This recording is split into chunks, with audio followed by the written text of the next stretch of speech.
holy shit, did everything decide to happen while we were waiting to get back? So, yeah. I might delete stuff as we go through if they're smaller, but we'll see. I kind of point blank stole something that from AMC Movie Talk that John Campea openly admit that he stole from something else, so I don't feel that bad about it. Second or third hand plagiarism's not a bad idea in my opinion. But all right, as far as weeks and or months have gone, Mike, how was your month? Same old work, podcasting, all of that stuff. Movies have been, the movies themselves have been great. The discourse has been wonderful. But yeah, business as usual. Bree, how is your month been? Bridge version just finished up another screenplay today. That bad boy's at about 44 and a half pages. Nice. Got a new external drive for my computer, so every time I run Premiere, my computer doesn't do a sad. And then I'm just working on like some animation and stuff, and just trying not to go crazy and just yell at everything that's going on the internet. But that's what this is for. I can yell about everything here. That's why I bring y'all along. So as far as my month, so in the past week, I've had 2 graduation parties. One for my little brother turning 18. My knees instantly turning into dust and evaporating. And the same thing for my cousin. Well, she'd be my second cousin technically. Going to her graduation party. Hey, Manny. And continuing to make me feel even older. And me forgetting that these children are born in 2009, the year that I graduated high school. God. And it's just not okay. Yeah, my nephew's turning 16 this year, and that, I feel my bones creaking. Yeah. Been not doing a whole lot, tracking down stuff for the podcast, trying to keep it more organized, doing some stuff, I went from getting 1 cosplay ready to getting 2 ready because I hate myself. And but yeah, that's going along swimmingly is the word I'm going to use. But I found all the parts I need. Now I just need to work overtime to afford them. No, Manny, you're not allowed to get old. My Stay young forever. Membership should be cut. How old are you, Manny? I feel I've had this conversation and you're significantly younger than me, or am I imagining things? I'm going to wait for that response because I think I got 10 years on him if I remember correctly, or if not close. Or at least I thought I did, and I might have been corrected. I don't know. But anyway, so how I got to know Mike through, the magical joys of the internet was the AMC after show for AMC Movie Talk. So to kind of rush through some things, we're going to steal a segment from that. And that is buy or sell. And what that is going to be, it rhymes with plenty. Oh, sorry. I am 2 years short of having 10 years on you. Put your application back, good sir. I'm getting Social Security before you do. Whatever's left of it. I might get a Subway sandwich by the time I'm dead. No, you'll get half a Subway sandwich. God, I might not be able to eat with what left of my body by that time. But anyways, yeah, so we're going to kind of quick fire through some topics. I'm just going to bring them up. We're basically going to say buy or sell with some very minor details we're going through and not big deep dives on it because we've got a whole lot of different crap to go through, mainly from Xbox and PlayStation. But yeah, we're going to get through it. But all right. Couple here, these are mainly gaming oriented, and Kiona was sick today, so it's pretty much just me and Bree talking about it, unless Mike can jump in somehow. But I'll try my best. Okay, all right. So Ken Levine, former director of all the BioShock games, basically went to all of the people from Arcane, please come here. I want all of you to come and get into my games. Bree, buy or sell? Buy, because unemployed people makes me sad. The same. Mike, I don't know if you know what either one of those are, so suppose I can go on from that. I'll at least give a buy because of Arcane. Yes, exactly. All right. We'll switch around these so I can get a couple of these in. All right. Buy or sell a live-action Tomb Raider series officially moving forward at Prime with Phoebe Waller-Bridge to write in the series, but not star. Mike. Buy 100%.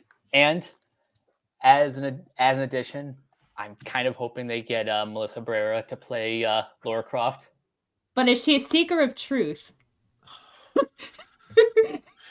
I forgot about that. I forgot about that until you brought that up, and I'm the one that put that topic in the last podcast. And then I derailed it by saying that Lara Croft was on the Capitol on January 6th.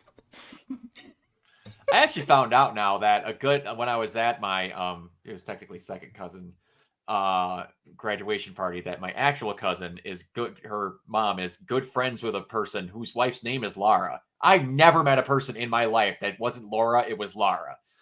Huh. That was weird. But anyway, so Bree, buy or sell?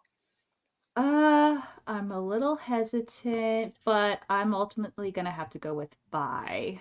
Okay, gotcha. I'm in for it as well. This is one of those things, honestly, that I know she kind of fell out of the spotlight, but if she wanted to like get into something and actually show that she can act outside of that godforsaken trilogy that she was in, I wouldn't mind Daisy Ridley being Lara Croft. I could see that. Yeah,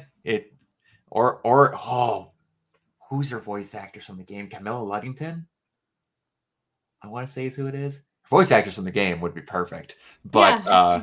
I mean, in an ideal world, I'm like, what? Hire the people that we did the mocap and the voices for? What a ludicrous idea. Yeah, that's like, everyone's like, who are we going to get to play Jin Sakai? I'm like, maybe the guy that played Jin Sakai in the game.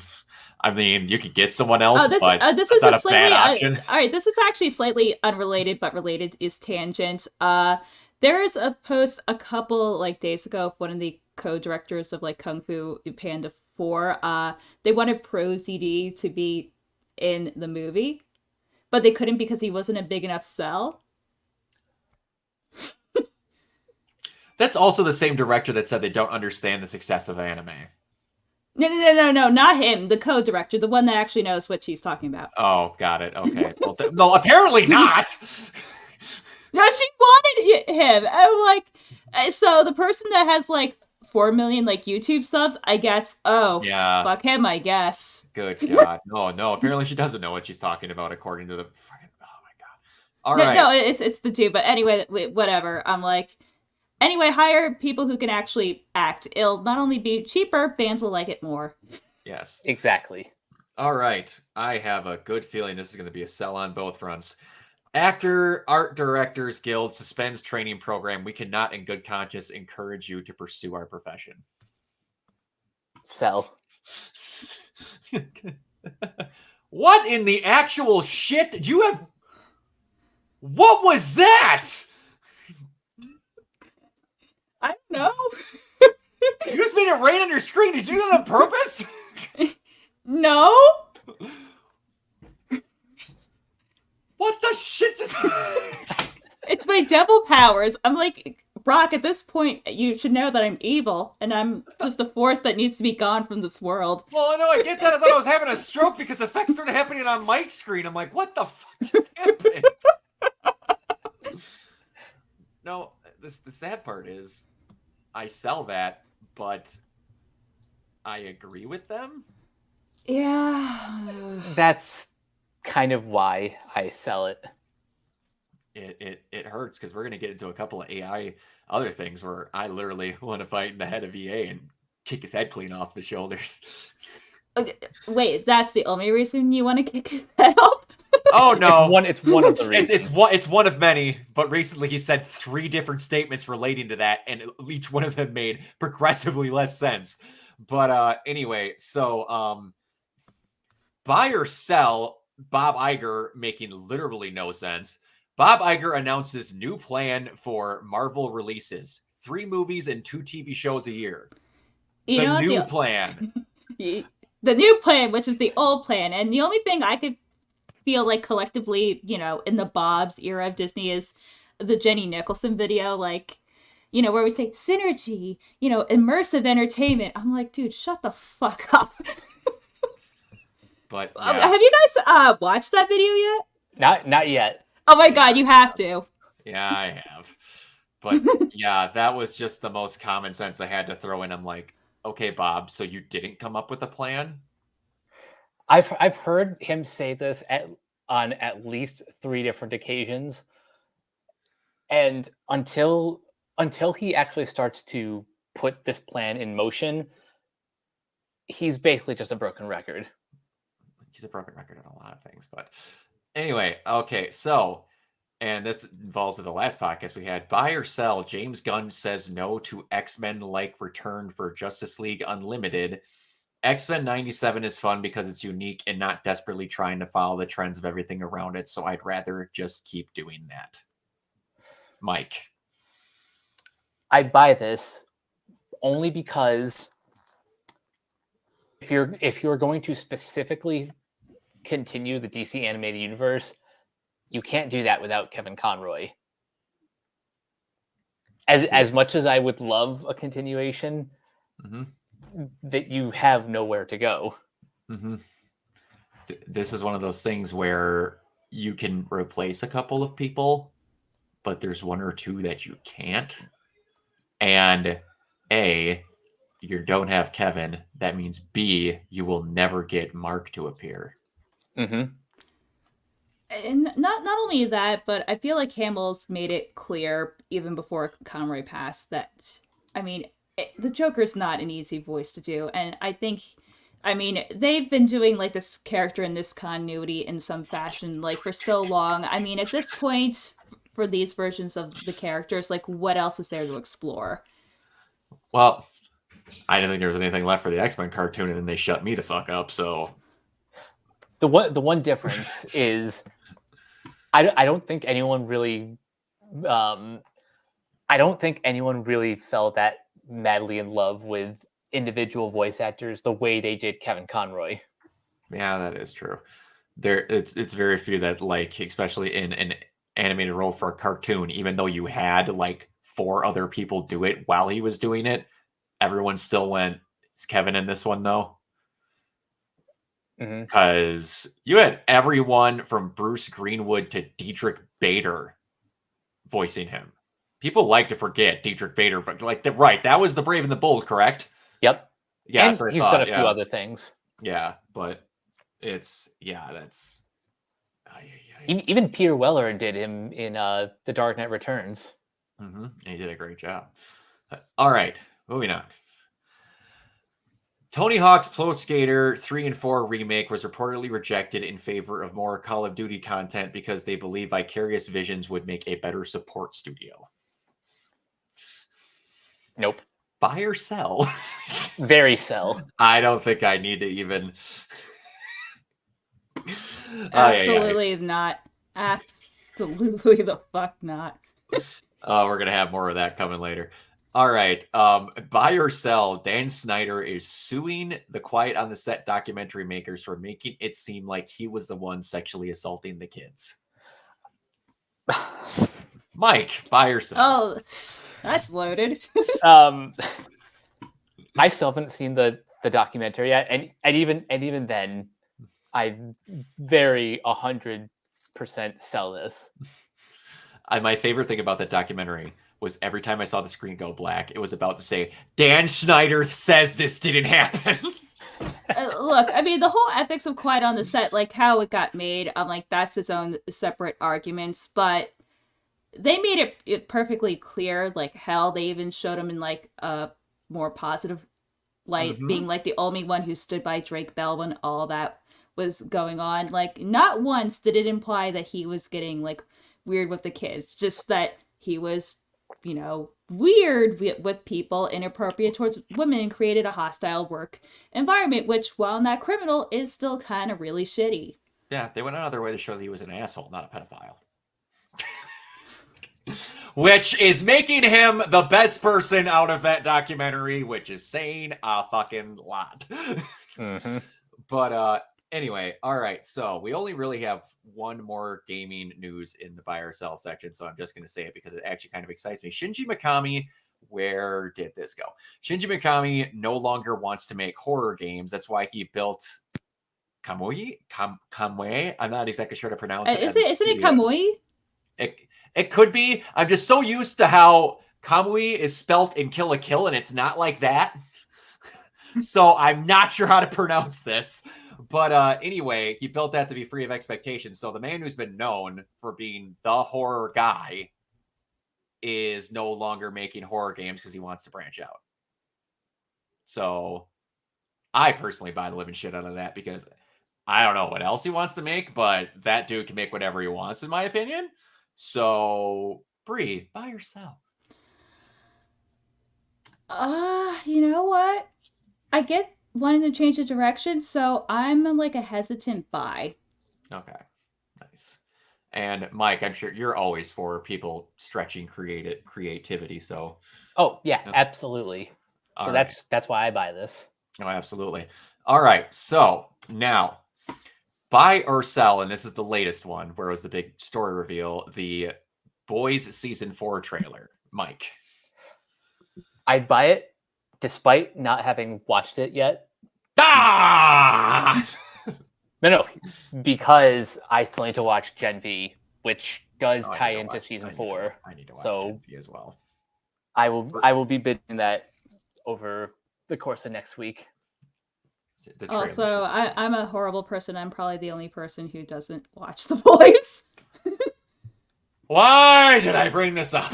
But no, it's really good. No, it's really good. I buy it and I cannot wait.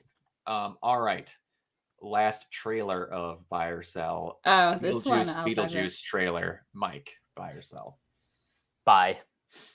Biggest freaking buy. I'm like seeing stop motion in 2024. Oh my god, it's so good.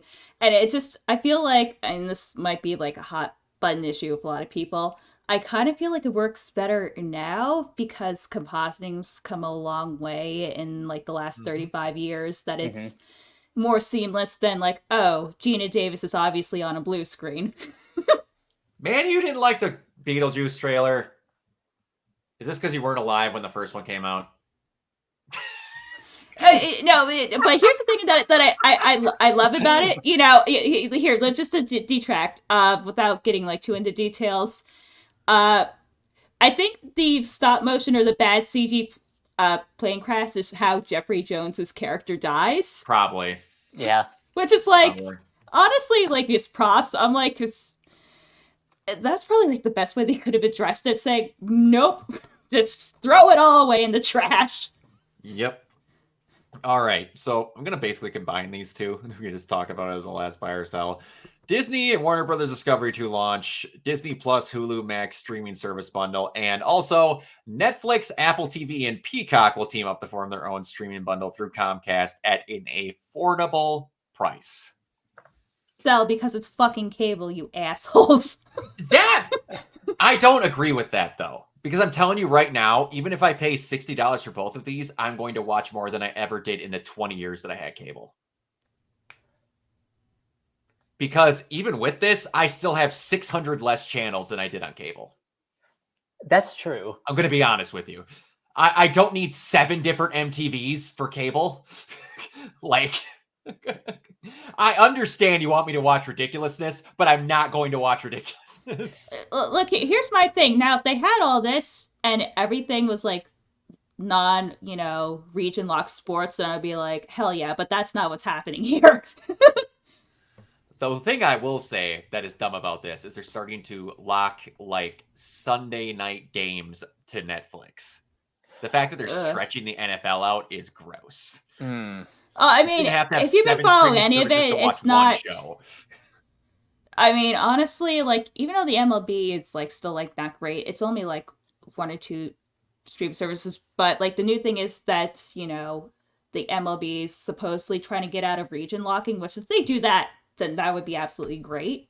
It would. Because region locking is so fucking stupid. It is. Agreed. Yes. It's the worst when trying to shop for anime and you have to make sure you buy the right Blu-ray.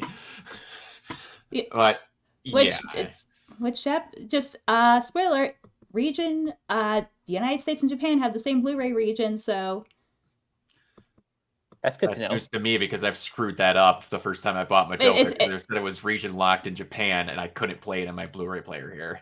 well, it should be just region A because they have the same one, unless they changed Blu-ray in the last 5 years. But at least you can import. Yeah, because unlike DVDs, which I think have 6 regions, Blu-ray only has 3 regions. It's A, B, and C. A should be Japan and the US. I think B is like Europe, and I think C is like Africa. I'm not entirely sure. But anyway, at least you can import your Blu-rays and you don't have to, pirate stuff because one of the best anime of the season isn't fucking available to legally watch and I have to go dumpster dive through fan subs like it's 2008. What the fuck? It's like we're trying to watch Neon Genesis all over again. All right. So we're on to gaming news. This is going to take up a giant fucking chunk of this, but I had to take out the first thing to just show that something unbelievably cool happened to one of my favorite people, just period. Susie Hunter is a just doll of a human being and one of the best positive, just great people I've ever seen on the internet, period. And she's one of the biggest Capcom stans I've ever seen in any form of media. And she got casted as voicing Trish from Devil May Cry in the mobile game Peak of Combat, and that's pretty fucking sick. That is sick. I mean, that is living the dream. I'm so proud of Susie. That's freaking great for her. Okay, so we have to start off because I have to make sure that I get this exact quote correctly so I don't misquote one of the oh Lord, dumbasses from Embracer Group. But we're getting there. Embracer CEO basically goes, my bad. Criticisms. As a leader and an owner, sometimes you need to take blame and you need to humble about the mistakes you've made and you could have done differently. Talking about the fact that they basically bought half of the gaming industry hoping someone would buy them in an acquisition and then no one did. Yeah, gotta love capitalism. So stupid. And then half of them have sold out or bought themselves out, including Saber Interactive that had I think 2,300 employees. For a gaming studio, Mike, 200 is a lot. So yeah, it's just in Borderlands developer got bought out by Take-Two for $460 million. It's just and I think they acquired it for $1.3 billion 3 years ago. Wow.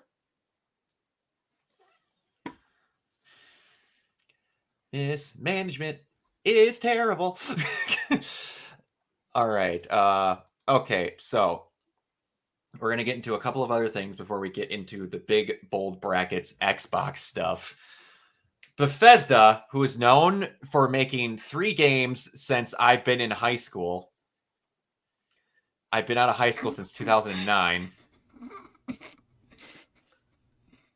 And that game came out when I got into high school, that being Skyrim, wants to look for ways to shorten the length between game releases.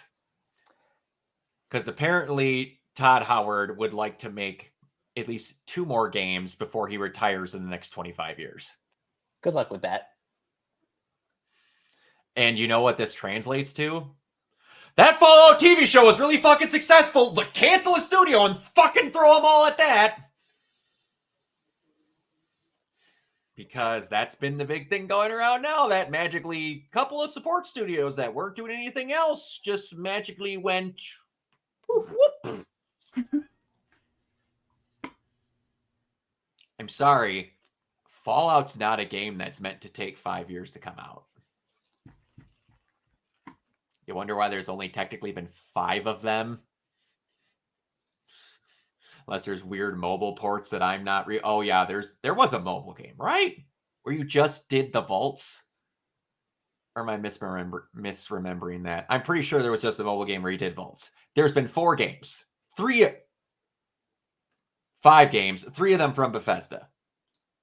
3 New Vegas, and 5. Oh, I'm sorry. I forgot about the blockbuster, well-received grand smash hit that was 76. But I was waiting for you to bring that up because I just remember the videos of like the glitch, and then what was that the stupid like cooler thing that ended up being like no, plastic? it was the fucking it was the bag that ended up being like fucking borderline burlap plastic. And the fact that it was, again, a glitched out mess. And also the fact that Phil Spencer's camp, after the day of all the closures got announced, got nuked. I thought that was pretty fucking pettily funny. I thought that was fantastic. But so we're gonna just try and get through all of the Xbox horseshit that happened. Okay, so speaking of Shinji Mikami earlier, it is very hard to come up with a survival horror game that can compete with Resident Evil at this point. It's basically impossible. And then the closest one you had was Evil Within, which the first one, they kind of forgot what their own rules were, and it was a little funky. The second one, which was helmed by a guy, John Johannes, I believe, who did the DLCs for the first game, directed this, and knocked it out of the fucking park, and is literally one of my favorite survival horror games of all time. It might be one of the most tightly knit, well put together games of all time, and it was rushed to shit so that it could come out on Friday.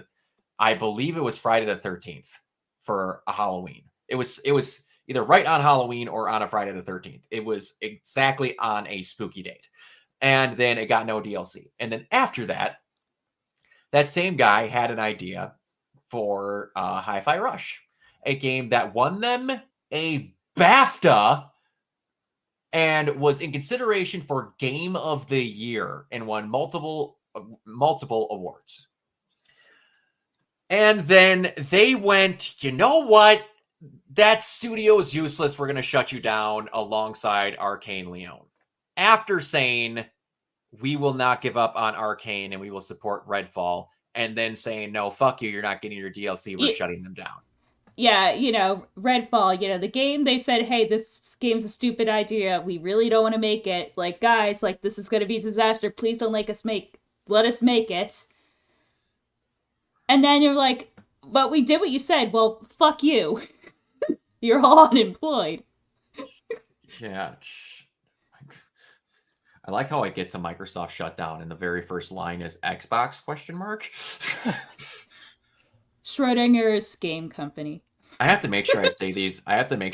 Names correctly because Master of Business over there, Mr. Matt Booty, when talking in a business meeting about all this, said the names of the studios they shut down incorrectly. Oof. And also misquoted what they were working on when they shut them down. Oof. I joked before we started in that Bree's background is literally what Xbox just looks like in the leadership room when they talk about shit. I was really excited when Sarah Bond got in there, and now all that just went. That's still stupid decision after unbelievably stupid decision. I want to like them. I have a Series X right there. I want to turn that fucking thing on and play a good game so badly, but I can't. Fun statistic. They have shut down more studios this year than they've released first-party games. I'm Phil Spencer. What do you expect me to do? Make games at my game company? Oh, you stupid fucking peasants. Give me money for Game Pass. For the games I upload. The Game Pass that everyone and their mother has proven doesn't make money. And then they throw games on it that don't get released and then bitch when that game that is bordering on for free doesn't make money. I am terrified for Oblivion and no, not Oblivion, for Obsidian. I'm terrified for Obsidian, and I am terrified for Ninja Theory because do you know what is outselling Hellblade on Steam right now? When did Ghost of Tsushima come out? I want to say 2018. Is that the 2018 or 2019? well, I'm going to go for 2018 for official effect. The now 5 years in the waiting PC port for Ghost of Tsushima that because of PlayStation's stupid fucking requirement can't get released in 170 countries. That's bad. It's outselling Senua. Why? Because why would you buy it? Why would you support the studio and give them money? Because you don't need to. Hate PlayStation all you want. They'll let the studio make back their money before they put it on a free service. Well, not free. You have to pay like $10 a month for it. But they at least let the studio recoup their costs and make some money. That's how you make these freaking giant games that everyone talks about are movies and walking simulators when I can tell you haven't fucking played it just by that statement alone. Walking simulators. Oh, this is gonna. That's what Senua is. I played the sequel. There's barely 4 scenes where you fight in the thing, and guess what? It's a really good game still. But I can tell by that statement that if that is being called an action game and all that shit's being called a walking simulator, you haven't played either of them. But anyway, so we're getting into these studios being shut down are being, and the rumors for them, these are not being confirmed, but they're being by studio insiders that they're being rushed off to help development of bigger games and to be Call of Duty support. Oh my god. I want to throw up in my mouth. You know what? Honestly, I don't think there's a series I personally hate more than Call of Duty, just because I just, first of all, personal preference, I'm not like the biggest fan of like realistic first person shooters. It's not a thing, but that's not the reason why I hate them. Realistic, you're so fucking funny. But anyway, go ahead. well, allegedly. But anyway, it's to me, it's almost like, you know, the Madden like thing. It's more or less like the same fucking ass game. But the thing, it's not even that pisses me off. What pisses me off the most is that all the resources are being sucked dry like a fucking vampire towards this, you know, play it safe, you know, easy money maker, just franchise. I'm like, and you know what? At some point, I feel like that's gonna bite them in the ass because, I mean, look what Sony or even like Nintendo's doing. Like, they're still making like these violent ass games. Like, that's not the issue here. Mm-hmm. The issue here is variety.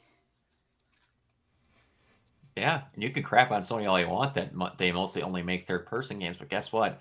Each one feels different. It does, if you actually play them, and I mean it to everyone that says every game's the same. If you put in Ghost of Tsushima and tell me it's the same thing as Uncharted, you either have a mental deficiency or you're lying. I'm sorry. But anyway, but yeah. And then we start talking about now that they're, you know, no longer a thing. They're just saying whatever they want because, you know, freedom of speech. And I applaud it. John Jahan has point blank said that he never got feedback from Matt Booty or Phil Spencer on Hi-Fi Rush. They acted like it didn't exist. And the big, we're going to shadow drop a game as a cool thing to surprise fans wasn't. They just remembered it existed and wanted the game put out. So they basically said, we don't got to put a marketing budget out. Just drop it. It'll go die. No one will care. And then people loved it. Because you actually had good game developers making a game that had heart and not the, well, we bought up all the big franchises. That means we can outbuy Sony, which we said in a court-verified document that we're not a monopoly, but we said point blank, we'll just outbuy the competition.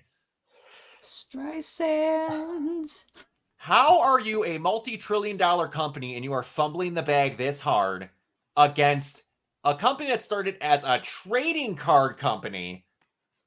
Their biggest system is behind the power of a PlayStation 4 and an Xbox 360, and Sony, a company you could buy with your pocket lint. How do we keep doing this? You should be pumping as much support as you can into these things. You have companies with the IP graveyard like Rare that's just sitting there. You bought Fable and shut down Lionhead Studios because you're fucking morons. Someone needs to save Rare because that just makes me sad. Makes you sad. What's twice as bad? I want to say it was Matt Booty that said it. There is no one in this day and age that wants to play a new game that would be like Banjo-Kazooie, so don't hold your breath. Ouch. My literal favorite game of all time until Horizon came out. Except, wait, were you about to say, Bree, that there's a whole company that thrives off of games like that? And it rhymes with Memento?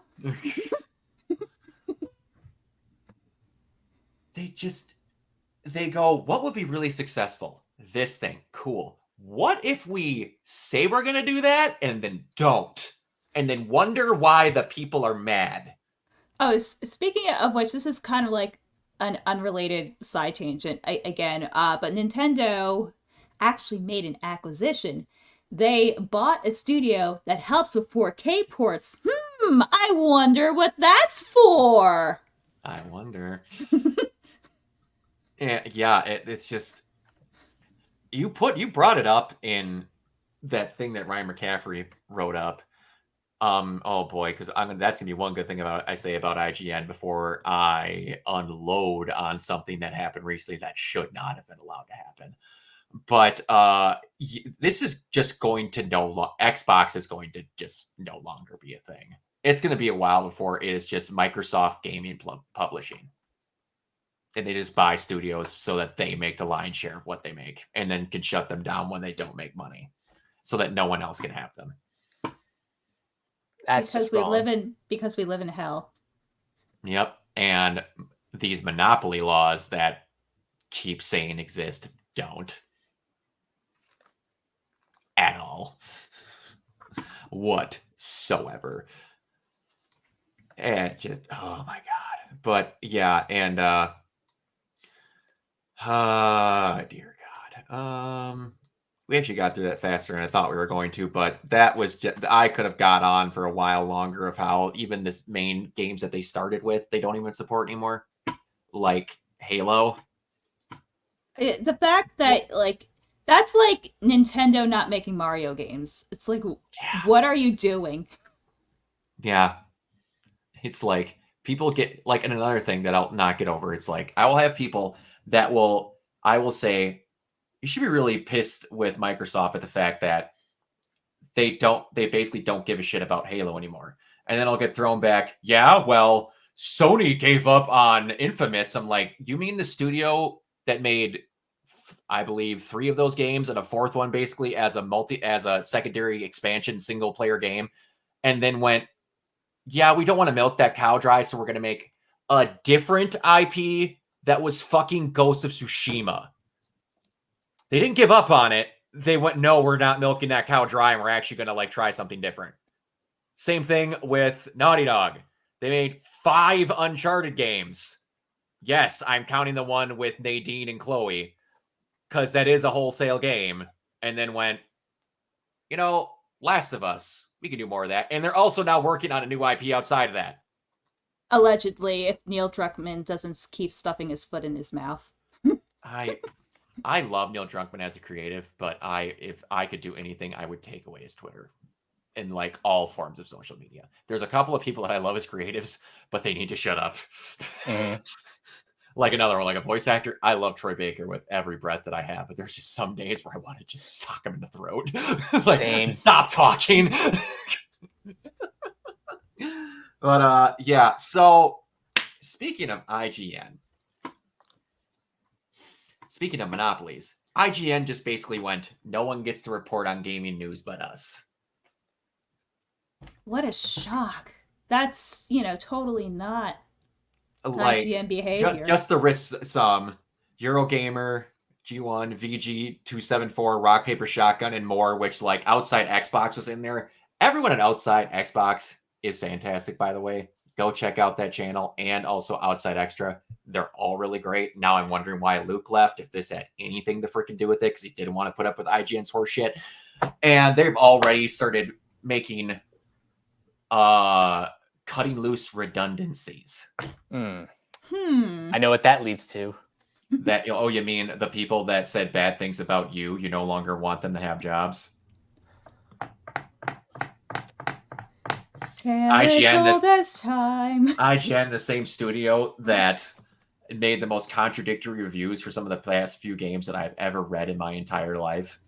Let me tell you, I never choked laughing as hard as I have ever with like a game review as their, Hogwarts Legacy thing. I'm like, oh yeah, this game's controversial. It plays like ass, but 9 out of 10. 9 out of 10. and then the other one was, I believe, what did they give freaking, what did they give it?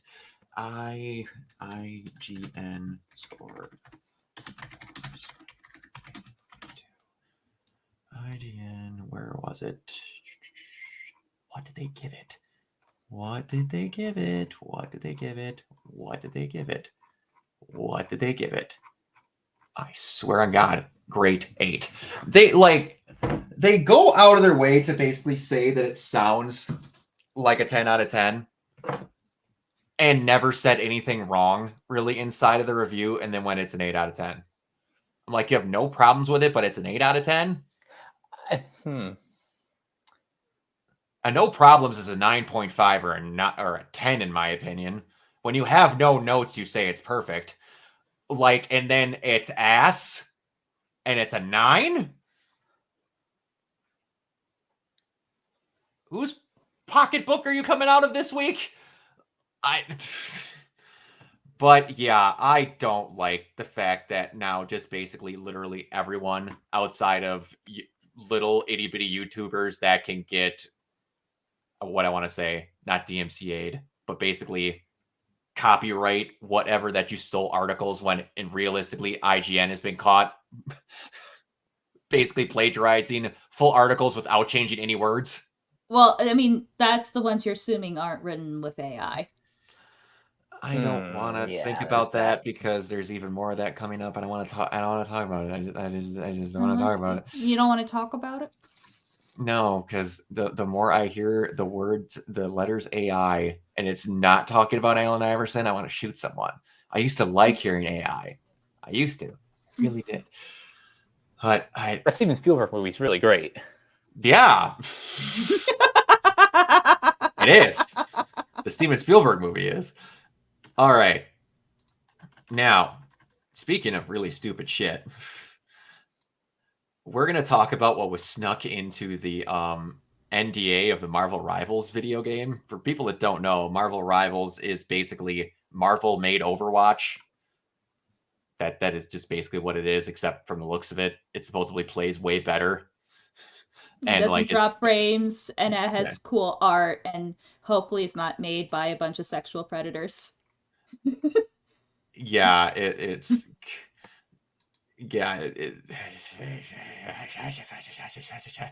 but it's something else. But anyway, looks really good, plays really good. But all the people that got these early access codes had to basically just check mark an NDA. And you know the thing that nobody looks at, they just check because they're like, whatever, I got the thing. Scroll down to make it look like you read it type shit. So point 2.1, non-disparagement. The content creator agrees to not make any public statements or engage in discussions that are detrimental to the reputation of this game. This includes, but is not limited to, making disparaging or satirical comments about any game-related materials such as game features, characters, or music, engaging in malicious comparisons with our competitors, or belittling the gameplay or differences of Marvel Rivals, or providing subjective negative reviews of the game. That's in the NDA to play the game. So basically, you can't criticize the game. Yeah, legal speak is, please don't be mean to us or we will sue you. Yeah, and then where was that up here? And a statement posted in a Discord to make headlines, the Marvel Rivals content creator team said it sincerely apologizes for other miscommunication in your unpleasant experiences. A miscommunication. We are aware that's very interesting. We are aware that there are inappropriate and misleading terms in the commitment regarding sharing non-disparaging content. Full statements applied. I said, and we sincerely apologize. We are sincerely apologists. That is really weird that you phrase that way. Apologetic for the miscommunication of your unpleasant experiences. We are working to now revise the miscommunication in terms from our commitment. Which translation meaning someone at Disney's legal team was like, hey, like you can't sue this because someone's going to counter sue us for violating their First Amendment rights. Yeah. That's the biggest, dear God, we need this game to do good. Please say it's good so people buy it. How do you literally put in your NDA, you're not allowed to say you don't like it? And you're also not allowed to say anything bad. I'll openly admit to you, my favorite game of all time is Horizon. When I played it, I said the cutscenes sucked ass. The actual, not the cutscenes, I'm sorry, the dialogue options, it's, hello, how are you? I am fantastic, how are you? Like, it literally just goes from face to face, they don't move, and it's bland as shit. So much so that they took that and changed it in the DLC to where that one complaint was completely gone. But it still would have been a 9.5 out of 10 to me, minus the cutscenes. So I understand nowadays that's going to be, oh, wait, he said the cutscenes, he said the dialogue's bad. Oh, that means the whole game's bad. It's a 0 out of 10. I understand that mob mentality exists now, but you're going to get people to downgrade a very good game if you put in your thing, you can't say anything bad at all. And this is like the bigger issue of, like, we need like actual gamers in leadership positions, because anyone with like half a brainstem would be like, guys, this is a really fucking stupid idea. This is just going to piss people off. Yeah, but they don't make decisions that would please gamers, is what. Well, no. I mean, that's like a sunk cost fallacy in that, you know, how dare we make products for the consumer? I mean, that's ludicrous. That's ludicrous. Why would we think a consumer would know what they want?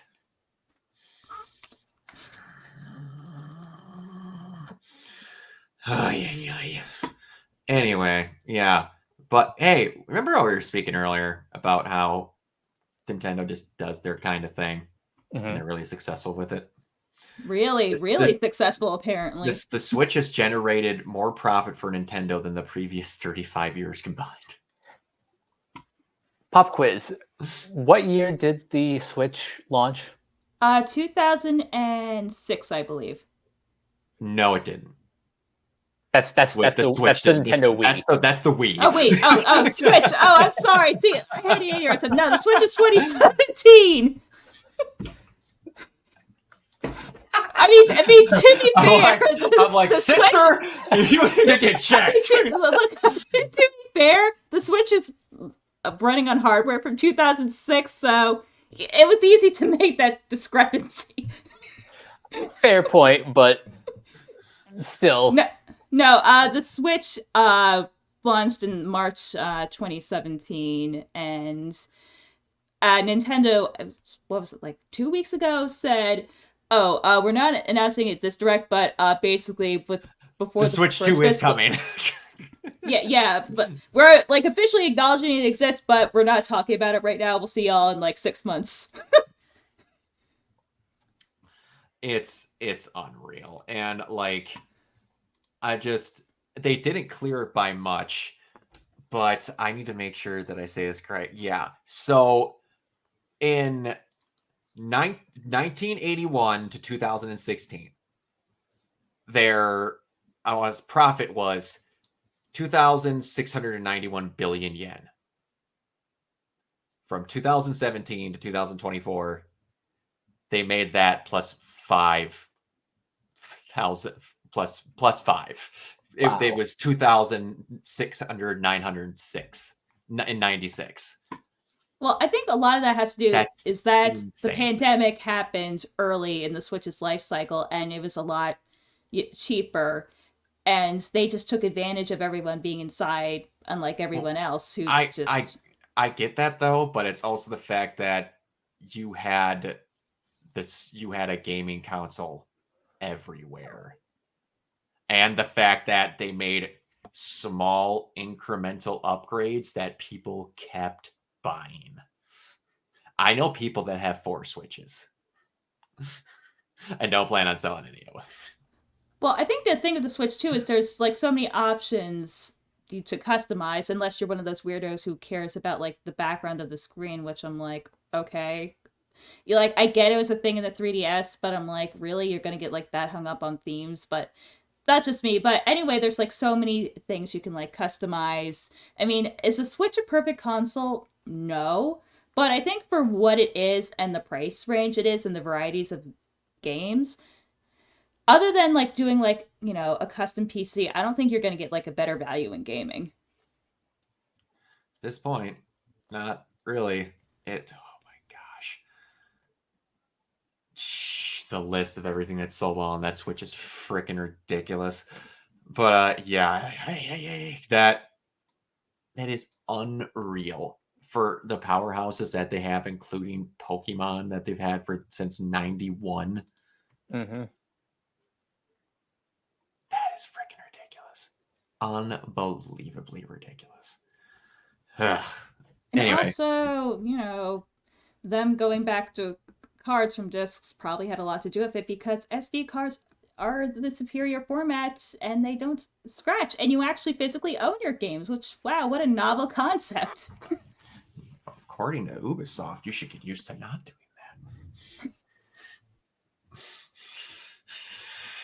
that. Oh, people wonder why they don't like Ubisoft. All right, anyway, a small one. There was a studio that was made, and it had a bunch of like PlayStation stuff all over it because they were making a PlayStation exclusive game, but they weren't actually owned by Sony. It was called Deviation Games. They got shut down before the game ever got put out.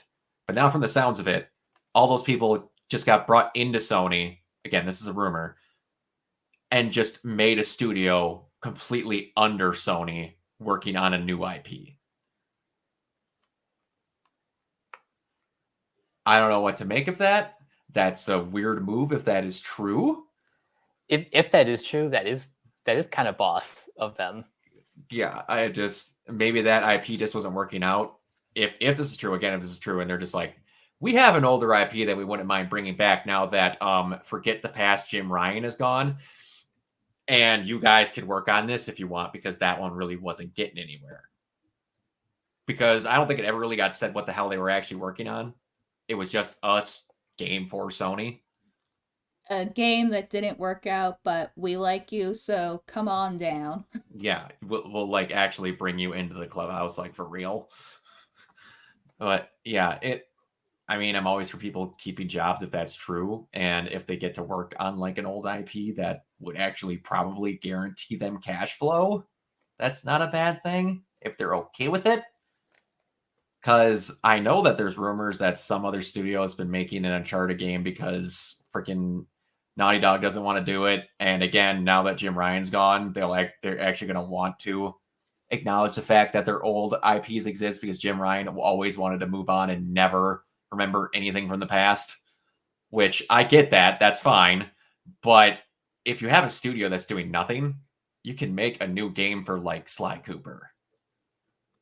Like Jak and Daxter is also right there. You can make some stuff. It's not that hard of a thing. You have a metric ass load of IPs that you can choose from. Mascot level IPs. That are just sitting in the corner gathering dust. Like, yes. And like, here's a thing. I know we're probably going to bring this up later, but I'm like, you're allowed to make a game that doesn't cost $300 million. You can make a game that costs only $100 million.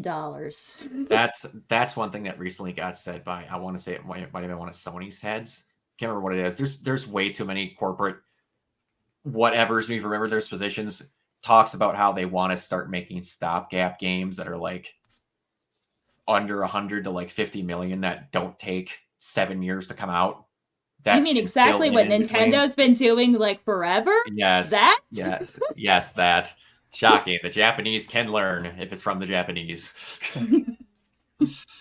I can't say much. The Americans aren't doing much better on the gaming front, but oh yeah, I forgot to mention that. By the way, that Xbox also wanted to repair their relationships with the Japanese and then shut down their only Japanese studio.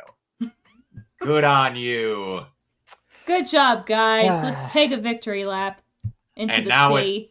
And now it's rumored that their Xbox showcase is just going to be back-to-back trailers and no one talking out on the presentation floor. I wonder why, because you probably know someone out there going, everything's going really great at the clubhouse. It's on fire and we're strangling the kids, but it's going fine.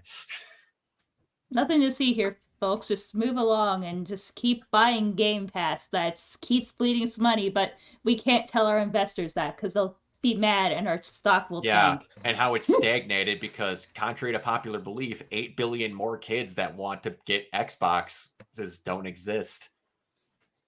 You're going to plateau at some point. And then guess what? If you start charging them $50 to make the money that you want to make off of that, no one's going to keep it. Okay. Anyway, now we're going to get down to the Hall of Shame stupid statements by Andrew Wilson from EA. A preemptive boo. Andrew Wilson says he is looking into ways to put ads into major video games. Nope. I saw that and I almost chucked my phone across the room. On top of the fact that they already put them in like 2K games, like as a sport thing. If I was playing a game and I conquered a boss and it said, hey, what about Prime Energy though? I would punch a hole through my teeth.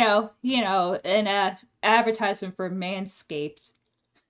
And then you have to like wait 5 seconds before you go to the next cutscene with like the skip ad or get like EA Premium or that kind of bullshit. Because honestly, at this point, nothing would surprise me. They're literally going to start putting ads in games just so you can say, hey, if you don't like those ads, you paid us like $10 a month, you wouldn't have to put up with them. Or I could just not buy your games. Would you rather lose 60 or have me not pay 10? Your choice, Andrew. And more than half of EA's development processes can be positively impacted by AI. And Andrew Wilson also says there's a real hunger amongst their developers to use generative AI to speed up development. Hunger? Hunger for your a hunger to lose your jobs? But not only that, have you ever seen an AI generated 3D model? Have you ever seen it looks like it literally came out of someone's asshole. I'm like, that shit is like fucking unusable. Here's the thing with generative AI, it solves a problem that it creates. Like, and look, I think AI in some places that could be good. Like if you're doing like data sets and like unrelated, but like the whole, I think it was like Variety or whatever, they put an article that for Furiosa that they use AI tech. I'm like, no, you use machine learning. That's like not even remotely like the same fucking thing. It's just basically a combination of like deep faking, but this is like just the next evolution of that. I mean, face replacements have been a thing in VFX, literally for 30 years. First one was, to my knowledge, Jurassic Park. But anyway, to kind of get back on topic, generative AI, I mean, other than being just a complete abomination of like, what are copyright laws? They don't do anything. To it literally being theft. If you've ever tried to actually use generative AI, it literally takes more time to fucking like fix it so that it's kind of usable than to have actually just like hired someone freelance to just fucking do the thing. Yeah. They said it's make these leaps and bounds and all that, but yet it can't actually put accurate proportions and arm placements on a human body. Or apparently do Google searches either. Have you seen the thing with like Apple like the or another one was like, yeah, I gotta find the screenshot. I'll find it in a second and I'll share it to Brock. But anyway, it's just this shit's not ready for prime time, and I'm like, it's just like it's the .com bubble all over again. Like it's gonna burst. Like, and everyone's shilling it out because everyone knows that the house of cards is about to collapse. It's almost worse than NFTs. At least those kind of fizzled out pretty quickly. People realized that was stupid, thankfully, rather fast. What do you mean I don't own my monkey smoking a cigarette? Something I can have someone draw for $20 if I paid an actual artist. What? Someone else can create that? You just copy and paste and then just put it on something? But even with that, the person who made like Bored Apes, like they got paid to make all the assets. I get that, but then it just becomes a thing that you can find in Google. What did you actually? Oh, the whole process of an NFT never made sense to me, ever. It's a commission that you think you own, like that is worth more. All right, so I'm sending it in. Brock should be getting the text in a second. This is real. I haven't personally searched this one, but just this is like how like not ready it is. I don't know what I am looking at. I think I know what this is. Oh, here are some foods that end with the letter me: peanut butter, jerkum, and cream of ketchup.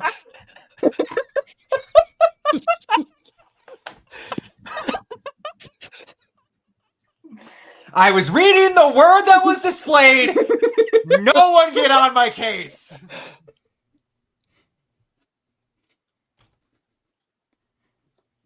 And you want to develop a game with that, Jack? Absolutely fucking not.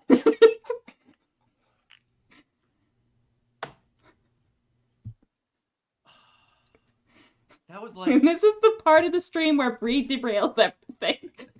What does that even mean? I'm so confused. Oh, and apparently, like, there was a Verge article that came out a few days ago, too. It's like, Google has been, like, quietly, manually, like, making the AI say less dumb things that are completely wrong. You don't say. And I tried it with, like, Disney characters, and, like, it wasn't even the question I asked, first of all, and then it said that these characters died at the end of the movie. Like, the first one they had is Anna from Frozen, who famously comes back to life, and then the second one was the genie, who doesn't die, and I'm pretty sure is immortal. See, also at the bottom, it's the other foods that include asparagus, biscuits, bread, and burrito.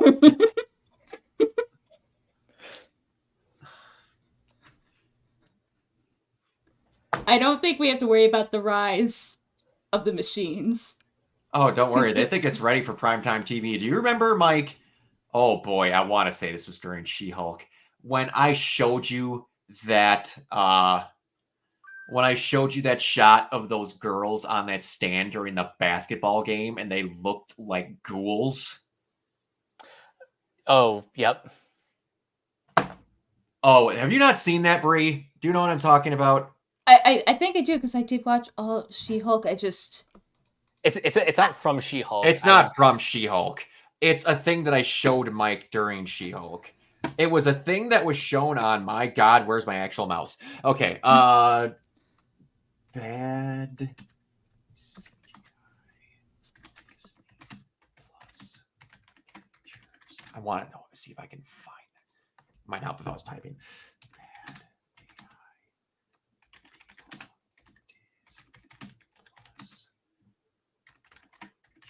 If I can find this, I'm going to be so happy. Oh, there they are. There it is. Hopefully I don't get something for this. We're going to turn the volume off.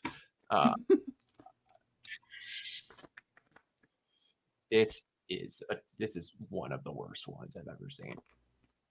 Okay, so look at those. Oh, I know what you're talking about. Oh my God. This is what they thought was acceptable. Like, how do you see that? And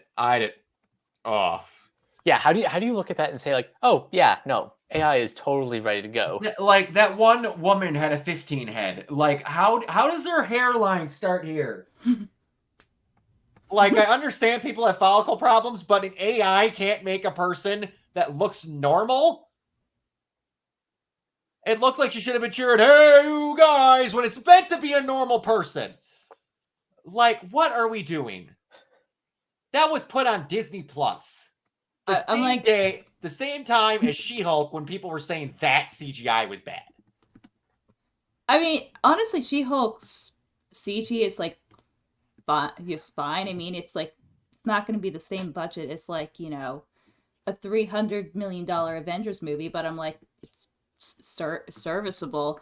But I'm like, and I remember that image now. That was one of the first things with like, yeah, I get using CG like crowd shots, but I'm like that close in the frame. I'm like, you could have like hired like a couple extras, but then you Probably would've decided to make cost that them. abomination. It probably would have cost less than it took them to make them.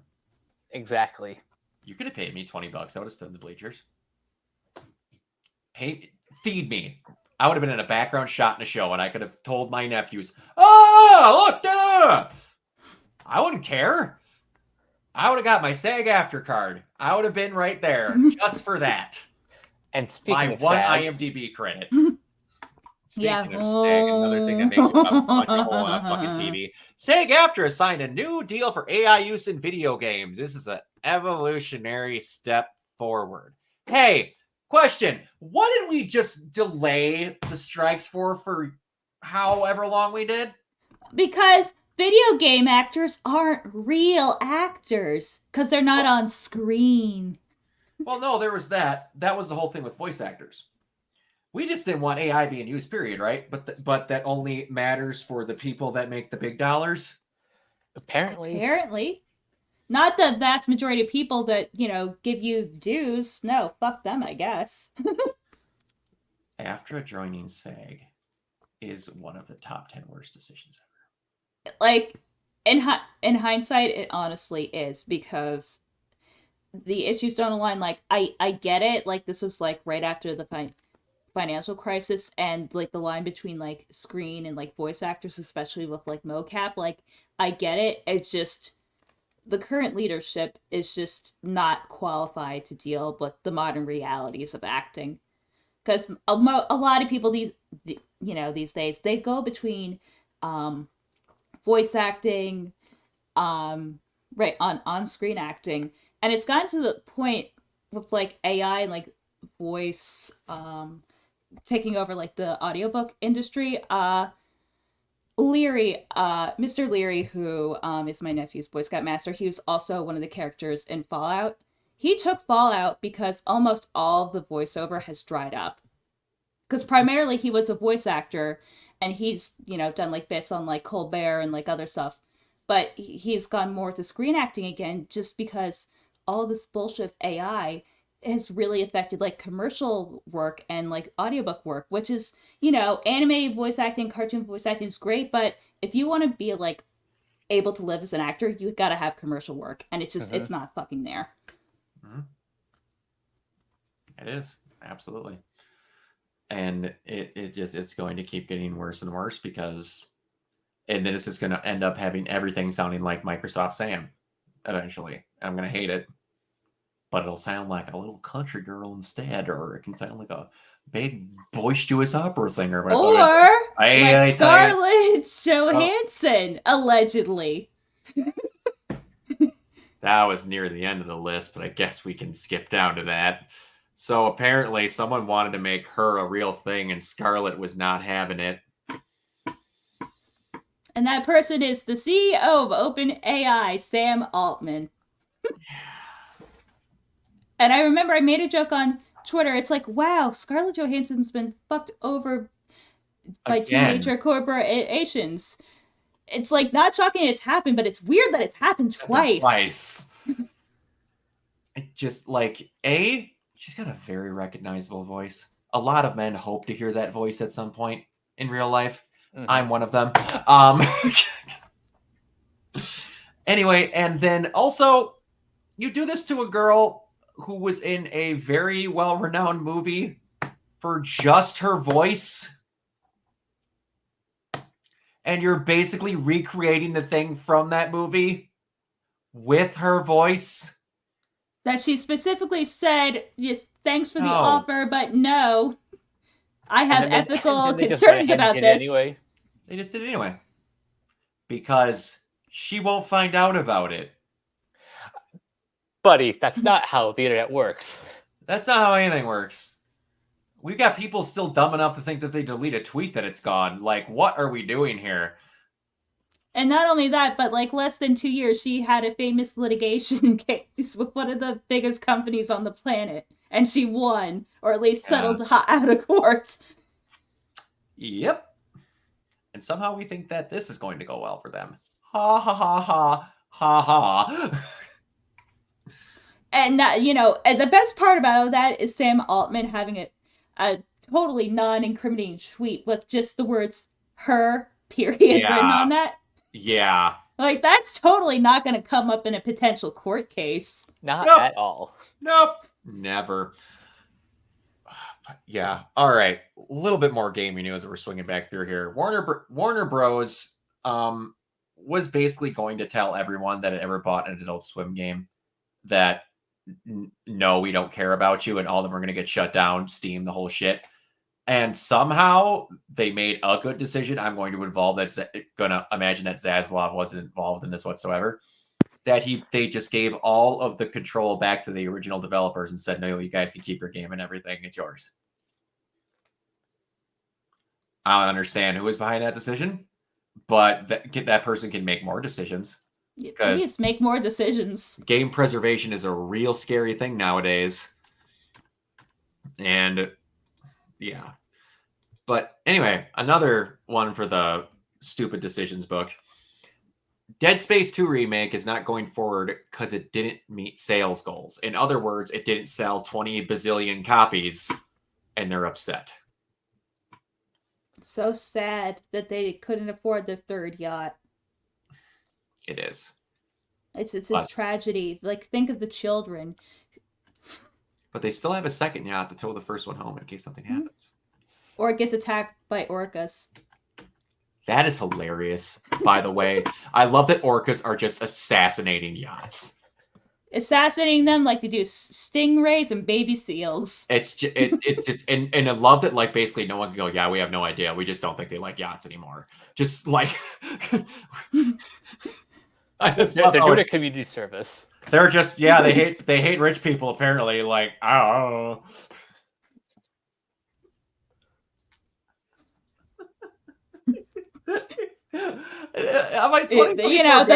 The little murder Oreos. Well, they're big murder Oreos, but my 2024 bingo card was not going to have like Shamu assassinating rich people. Like, I didn't see that happening. Kamikaze orcas was not something that I had on my 2024 bingo card. It's like, one of you sons of bitches has got blubber or something from a relative of mine on that ship, and I'm going to kill you and all your friends. And I will smile about it as I wear a stingray for a hat. Have you seen that where they will like murder a stingray and they'll just wear it as a hat? Yeah. The animal kingdom is brutal. There's also a Twitter for that I follow. It's awesome. All right, so I'm a fair person, and I would not give Xbox shit without giving Sony shit. I will say Xbox makes decisions that are very dumb, and they'll lie about it. Sony, on the other hand, which I don't know if I'm proud about this or not, will make a dumb decision and be very honest about it. Their most successful game they've had in quite a while, and I think it's one of their highest selling because it sold like 12 million copies, and their only live service game to come out, Helldivers 2. Now, we need to keep in mind when I say this, the thing that everyone's complaining about was mentioned in every single patch note, was in the NDA or the whatever disclosure agreement when you bought the game. It's been mentioned about 40 times, and then when it finally came out, people didn't like it. And then acted and said, you never said this. And then screenshots of proof were shown that said they showed it many times. But they tried to link so that you needed to have a PlayStation account in order to play the game. Something that literally every company on this planet that has their own launcher makes you do. Microsoft makes you do it. Ubisoft makes you do it. Blizzard makes you do it. Literally everyone makes you do it. but because Sony did it, screw all of you. And that was the initial thought. That is still partially there because all the self-righteous people that were bitching about this didn't mention the actual problem that was there until someone that was a part of this problem mentioned it. Because for the first 3 days, everyone went, I don't want an extra login. Fuck you, Sony. I'm not playing the game. I don't need to have your bullshit thing. You don't need my info. And then one person, one big group of people went, no, I literally can't have PSN. And then on the 4th day, the actual problem that came from this came to the forefront. And the people that didn't give two fucks about that finally had something that was actually worth bitching about, and then started bitching, and then still bitched about their own problems over the people that couldn't actually play the game. You still had the selfishness there when you were trying to bitch for someone else. So, Mike, and I still don't know why this is a thing. I assume maybe because it's Japanese and there's some weirdness going on there. PSN is not allowed in certain countries, like 170 of them. Why? I don't know. But they backed out on you needing to sign in and have a PSN account to play Helldivers, which it made sense for Helldivers to be because it's a multiplayer game. That I get. The fact that they still are doing this nonsense for Ghost of Tsushima that has an online component that you do not, that is a secondary part, makes no sense to me. But now it's been shown that if you're in a country on Steam that can't get PSN, it's not available in your country. Well, that's just really unfair. It is. And I'm hoping somehow, for anyone that wants to play a game off of Steam that's PlayStation, that gets fixed. I don't know why that is. Anyone can comment underneath this and let me know why that is. I have no idea why PSN's not allowed in certain countries. Literally no idea.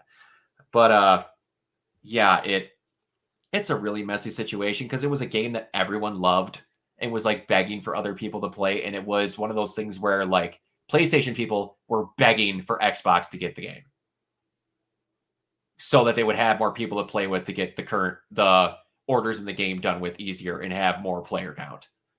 I've never seen that of any game ever where they were like, no, please let Xbox have it so we have more people to fight. That's insane to me. But yeah, it's a big, messy situation that is going to get worse before it gets better. And why I think it might get better is they have appointed 2 new CEOs for PlayStation. One is a guy who I mentioned that Horizon is my favorite franchise of all time now. Started out as the head of Guerrilla Games, Herman Hulst, who was then just the overseer of games at Sony of the studios, and now is there with Hideaki and Nishino as joint CEOs. Herman is going to look over the studios and like what did they call it? IP management, so like TV shows, movies, and all that. He'll look over everything like that, and Hideaki will be strictly sticking to software, which splitting that between 2 people, in my opinion, is incredibly smart. Oh, yeah. Because one person looking over all that is... We don't get people like Sean Layden anymore who could just look over all of it, and now they're trying to focus on multimedia proffering everything, which is hard to do. You can't have one person be in all spots at once, and there's very few people that want to try that. I don't know if I'd want to be bouncing all over the country at all times, which I understand. They probably get a pretty good pay to do all of this. But yeah, I am happy to see where it goes from here and what all happens with it, because it's obviously not going to be a big swing right away, but I think that's going to be a healthy thing, because anything I've seen from Herman is honest to God caring about wanting good games to be made. And he was still underneath Jim, who again, Jim made good decisions, I'll get that, but he was out of touch on a lot of things, so he was not a perfect person. Like, again, I really miss Sean Layden. I really, really miss Sean Layden. But yeah, it's also not like Mark Cerny, I want to say it was Mark Cerny. No, who was it? I'm trying to think of it was a guy at his first name was Ken, and I can't think of what his last name is. It was, speaking of Nintendo being really successful, remember when the Wii sold a shit zillion consoles? Yep. They were the third person that the guy who patented that went to. Microsoft said no. Ken, I can't think of his name, who was one of the heads at Sony, wouldn't even open his eyes during the meeting when the guy was talking to him. So he walked out, and he was also like basically harassed at the Microsoft offices to the point of where heads went and apologized to him. And then the third option, Nintendo, took it and then made it into what the Wii was. Which, by the way, I'm old enough to remember because I struggled to get it. Like, it was like hard to even find a Wii for like a year and a half. Like, you thought finding like the PS5 was hard. Mm-hmm. That shit was flying off the shelves. Lying. I remember that. Yeah, oh god, it was, and that because everyone wanted it. That was a thing that like the grandparents wanted one, not just for the grandkids to play, but because it kept them active, and it was simple enough to understand. And that system alone is what got them to the situation where they're in now. The Wii U was the redheaded stepchild that just had to be in the middle of getting to the Switch. I mean, shit happens. Like, everyone's gonna have, like... I mean, that was just this gaming's generation's, like, GameCube. Although, you know, even in that generation, the GameCube was a more powerful system. No, because you did... The biggest problem the Wii U had is the fact that they named it the Wii U. Well, yeah, because you thought it was the Wii. You were like, this is neither Wii or a U. Yeah, everyone thought it was a peripheral. More people that I know that even pay attention thought it was an add-on. Or it was like an updated Wii. And, yeah. and it wasn't that at all. And also the fact that it had, like, no games. Well, yeah, I think it had one of the shortest support cycles of any console ever. Probably. Like, Smash Brothers was, I think, the biggest thing that came on it. Even South Park made fun of how much... Yes, they did. Wasn't that the one... shoot. Was that the South Park episode where Cartman gets frozen in time and gets sent forward to where, like sea lions and something else are having arguments, and you don't realize at the end of the episode that everyone's atheists, but they just can't agree on what to call themselves? It's a freaking bonkers episode, but it's like the United Atheist Alliance and then like one's United Alliance of Atheists. It's really stupid, but like bordering had nothing to do with the fact that he had wanted a Wii. He just got frozen in time, like trying to wait in line for the Wii. It's so stupid.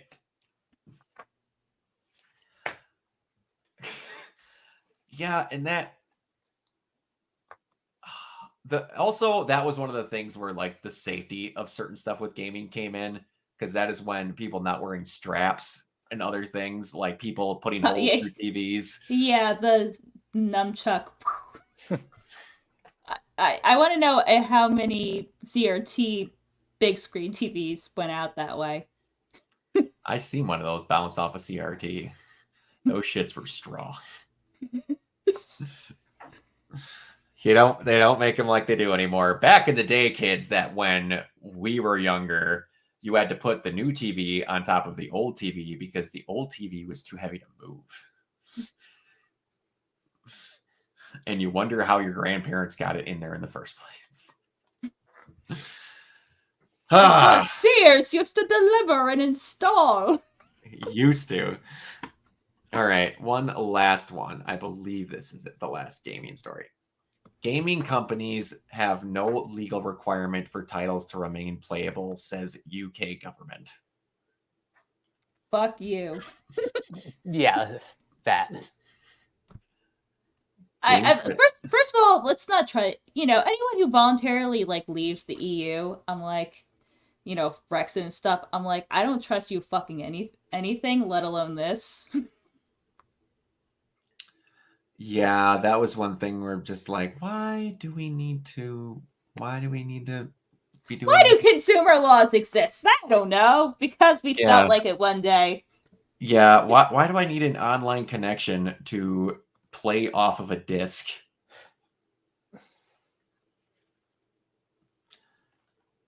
It's just why is that a thing?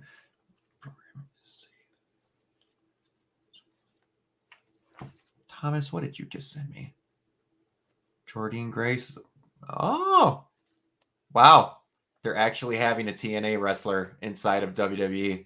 They are, I believe they're owned by the same company now with Endeavor, so that's cool. Oh, Thank you nice. for the scoop, Thomas. But yeah, no, that's pretty cool. I don't under a million years think that they're going to let the TNA person win because that's the secondary company. But anyway, yeah, that's I'm really glad I have some consoles that I can just play things on and don't call me in here. I have a PS2 that has every single PlayStation 2 game on it, and I don't have to insert a disc in it. I'll let you kids wonder how that's possible. But anyway, so now we're on to the movie section. So thankfully, Mike, you'll have a little bit more input on this.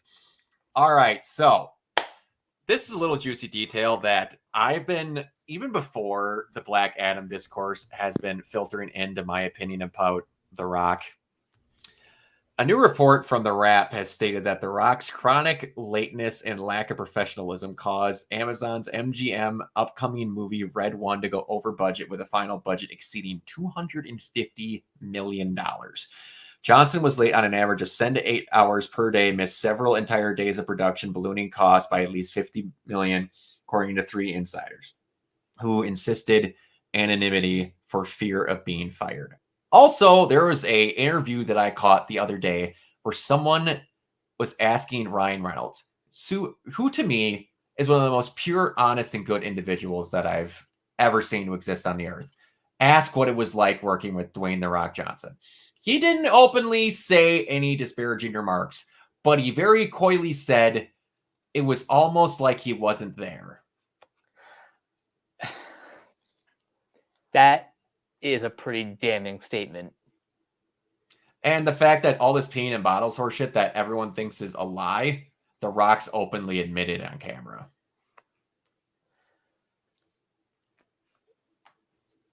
And I don't mean to say that also that The Rock, including WWE, Black Adam, and other things, want so badly to be in charge of something no matter what and keeps failing at it.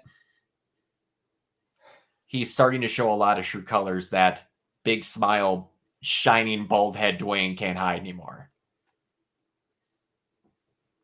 You think at worst, because I've read that article and they even say like a lot of these insiders still say like Dwayne Johnson's like he's a nice guy, just an absolute gentleman. He just kind of sucks professionally. Yeah, I wonder if the problem is he thinks he can take on more than he actually can, and it's starting to affect other aspects of his career. I don't know if it's that. The thing that I've noticed with him is he always feels like he has to be the most important person in the room. And he'll take all these projects on, but then he will decide which one's important. The company he's working for doesn't. That's a problem. That's what it kind of feels like. You want me, you'll have me when you get me. The Rock doesn't need to work. He has 3 to 4 different companies that make him millions of dollars a year. He should not need to take on 6 million things and then go, I'll get there when I get there. It's really weird. And again, when you have kind of this swell of people that should be coming out of the woodwork that's to support him aren't, because you had all these people like Kevin Hart and all that would normally just go out of their way to support him kind of are just shutting the fuck up. It's not a good sign. Yeah. And I think what's going on with this and an impetus of why it's getting worse, franchises that he's trying on his own aren't working out. So I think some of the less, what I want to say, less kind parts of him are starting to be more noticeable. Because when he was on top of the world, the I'm the nicest guy and everybody loves working with me part was said all around. Ever since like pre-Black Adam and a couple of projects, that's when this whole shit started going downhill, and it really hasn't gone back up. I think the first time I noticed cracks in the armor were the Baywatch remake in 2017. Mm-hmm. Yeah, I mean, I feel like it was kind of with that too, because there was like a good like, let's just say like 2011 to like 2016, like he was unstoppable. Like he had like the world in the palm of his hand. He literally in a movie had the torch passed to him by Arnold Schwarzenegger. People forget in the rundown, they literally just had a moment where they literally shook hands and were like, "It's yours now," and then walked away. They were expecting everything to come of that, and it didn't. So I don't know. It's gonna come to tell as we go, but I don't know. It's not looking good. It's really not looking good. One thing that is looking good, though, I'm quite excited about, especially a detail that I just learned today that I didn't put in here. Giancarlo Esposito has been cast in the MCU. During a panel at the Thunder stage at CCXP, Giancarlo Esposito revealed that he will be appearing in a Marvel project, but not in the role many people have laid out for him after being fan cast as Professor X from earlier whispers of mutants making their way to the MCU. Esposito says he'll play a different role, teasing that it's coming sooner rather than later and better than you can imagine. And my two were Kang or Doom. And then he also said it is not at all what you're expecting, and I will have my own series to follow it. I know there's already a Silver Surfer cast in Fantastic Four, but it's not Norman Reed.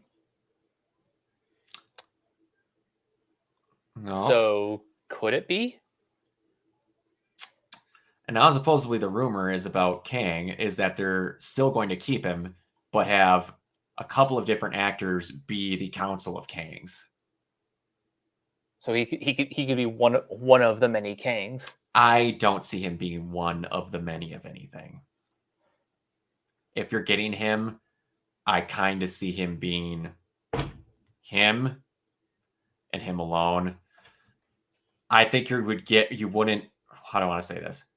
You would get people that Giancarlo Esposito is an A plus actor, in my opinion. I think you would get maybe some Bs if you're going to have like 4 of them.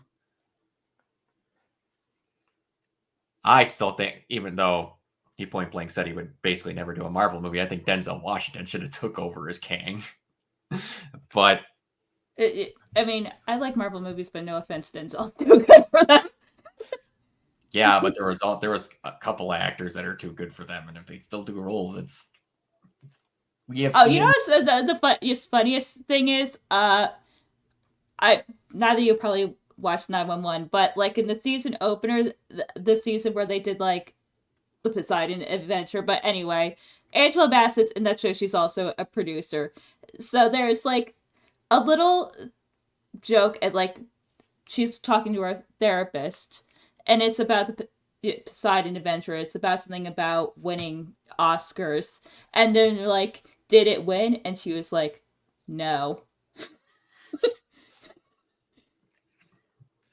Yeah, she's kind of cursed. But I mean, she technically did want it, but I'm like, it was a joke. Like if you knew, like you knew. Yeah. Yeah. Definitely one of those. Yeah. It's one of those things that, do you think they would do a series about Doom? Why not? Well, I mean, at least, we just have him like established, and then like, oh, here's his backstory. Because like I could see that being a thing, because yeah, There's time travel shenanigans involved in that you could do some cool shit with. A lot of people like to forget that Doctor Doom doesn't just have electric powers or head explodey powers that you've seen in the past 2 movies. That's not actually who he is. He's not Nip Tuck or who is that Power Rangers villains from Power Rangers in Space? Oh, who was it? He looks exactly like Power Rangers in Space villain. No, where is he? Who? What? Oh, now I can't think of what his name is. Ecliptor. Oh, no God. no one's gonna remember who this is. Jesus Christ. Absolutely nobody's gonna remember who this is. But I watched Power Rangers as a kid, damn it. This guy here Fucking was very... PS1 graphic level ass. Hey, man. Freaking, what do I want to say? Reboot looked I mean, really that good. he looks like, Tried he it in looks a like live action. polygons. He looks like he belongs in Reboot, and I love it.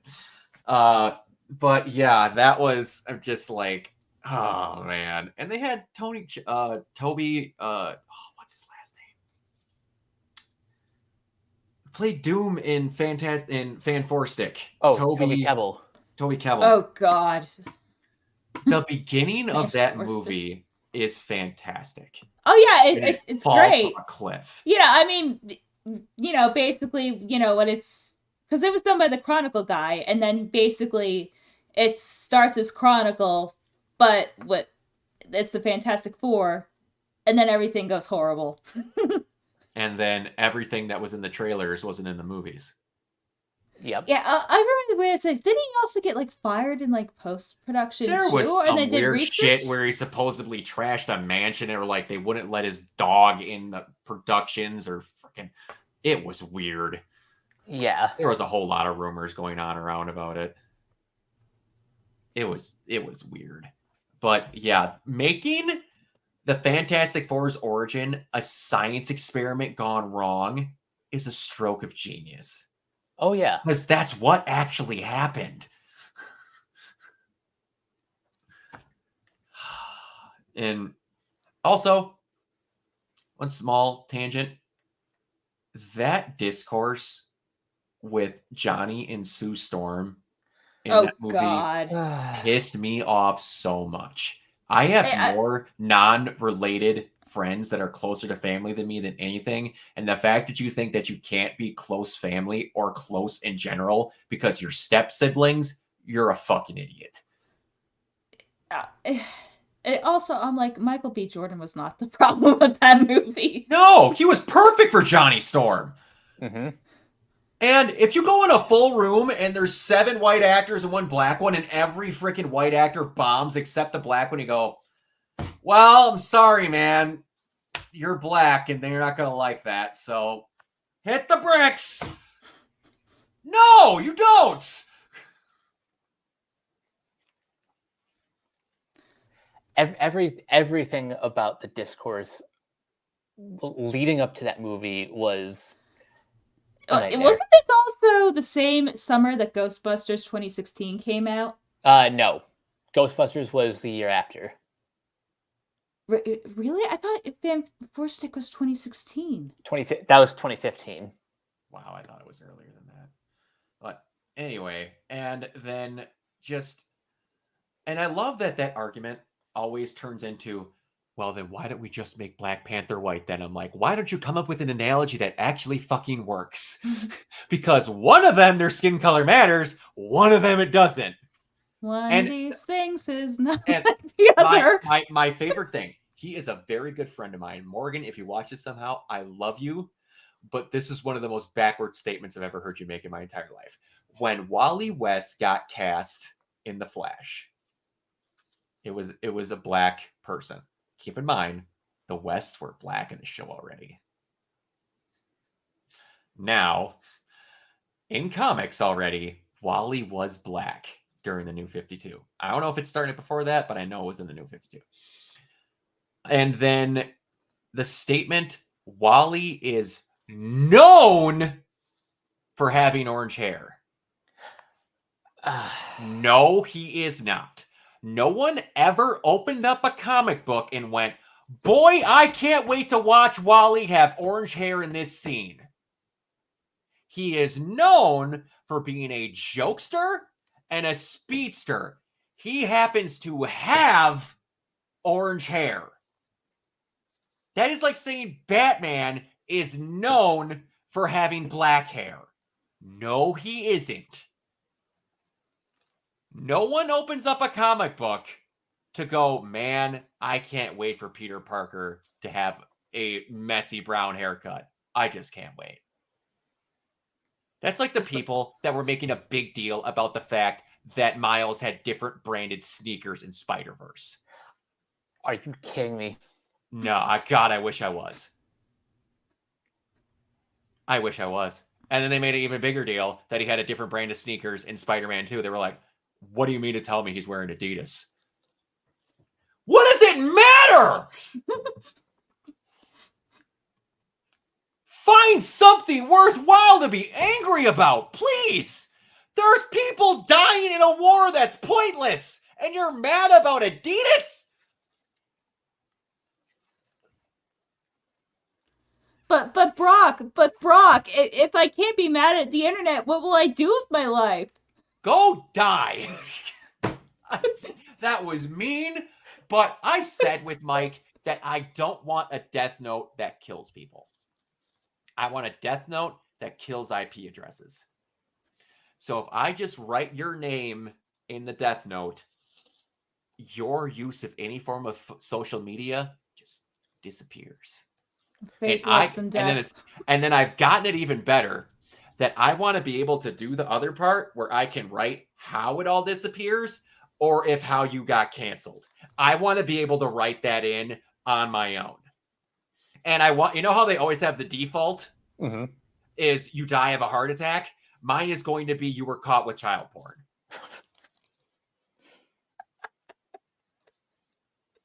One's way more extreme than the other if you compare them in the tenses of what they're put into, but that's what I want it to be. Because my God, I'm so sick of most people that the fact that they have the ability to social media. This is coming from the fact that I am one of those people that bitches about shit on social media, but it ain't the fact that Miles Morales is wearing Adidas. This is why I save my anger for the important shit.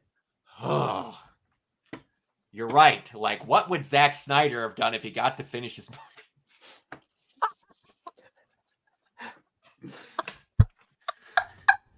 Sometimes the segues just lead into themselves.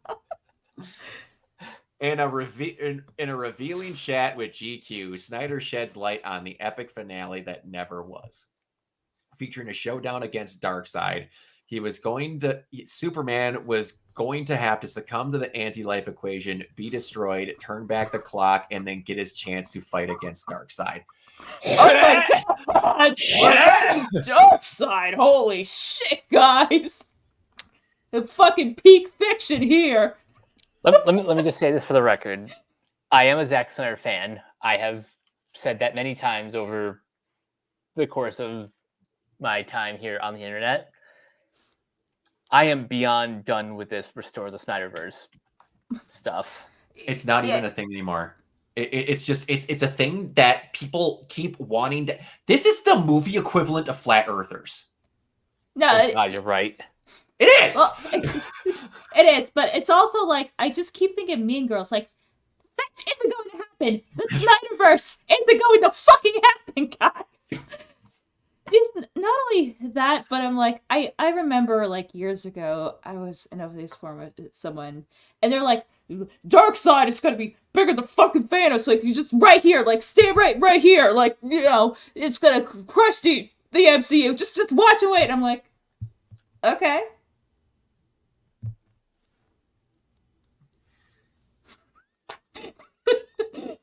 That bus with Darkseid on it's coming anytime now.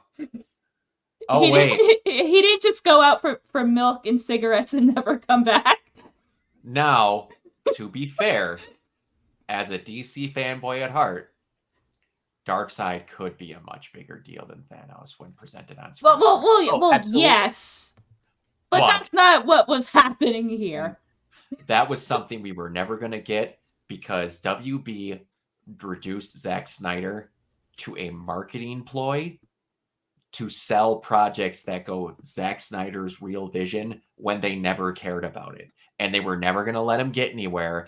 And they wanted his vision to coexist with the other ones, but to also not touch, but then in the end merge. Nobody knew what they wanted. And that's how we got to where we got. And now people are pissed that we're going to have one person handling all of it, which is what they wanted with Zack, but it's not their guy. I like you, Zack. I do. But you are way too edgelordy for your own good sometimes. I mean, back when they made this decision, this was like right after Watchmen came out. They're like, "Oh, he's comic books guy. That he must know what he's doing." And maybe we just need a little bit more edge, because Green Lantern, which was supposed to launch our universe, well, we all know how that story went. Not being edgy was the problem with Green Lantern. That was the issue. Jay one, the mistake is, look, Zack Snyder, had some good films. Some of his recent ones are, just call it that.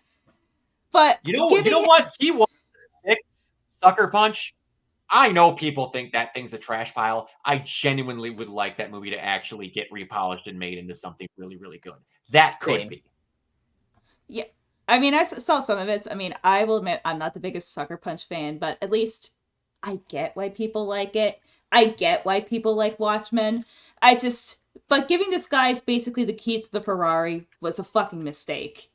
And I think they figured that out, very quickly. And then that's why the DCEU never really got off the ground floor.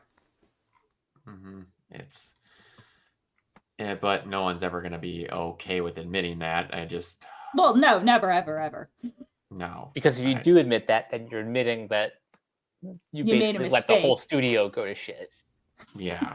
But the one head of the studio had an affair, so I'm like, I guess we could throw him under the bus, but whatever. No, we'd never do that. We can't have that happen. All right. That Mass Effect thing we're going to save for a time when Keelan is here because I want to get his opinion on that. Now, I'm going to leave something that Mike, probably you as well, Bree, will have a better take on, something to comment on. Bob Iger says Disney will balance sequels with originals, specifically in animation. We're now swinging back a bit to lean on sequels given the competition in the overall movie marketplace. Originals that are Disney Plus originals that you could only stream on Disney Plus. You can watch films from Disney Pixar. You can watch films from Walt Disney Animation Studios exclusively on Disney Plus. Bob, look, you did a lot of good things. You saved the company from, Michael Eisner having his midlife crisis, but buddy, you gotta fucking go and just let Dana Walden handle this shit now, because you don't know what the fuck you're talking about. Is she actually going to be Bob's successor? That's the vibes I've been getting for a while. Plus, honestly, she has the most experience, and I feel like, things would be slightly less on fire with her. I would agree with that. I think Disney needs to stop getting Bobs to run the company, because they're clearly not the right people. Isn't the Bobs the name of the guys that come in Office Space? Yes. Yes. What would you say you do here? I love that movie so much. Office Space. But my favorite part, I remember, because I watched it in college. We actually had it as a class exercise. I remember cheering as they went with the printer, just bashing it in, because I never felt anything like that visceral, just wanting to smash things in my life. And I was like, oh fuck yeah. It's my manager at work's favorite movie, so I try at any time to either fit in PC load letter, what the fuck, or if they're we have new company, you get if you go through a certain amount of time without an injury, you get a safety t-shirt with a color or something like that. And when they hand these out to wear, I'm like, the Nazis had pieces of flair they made the Jews wear.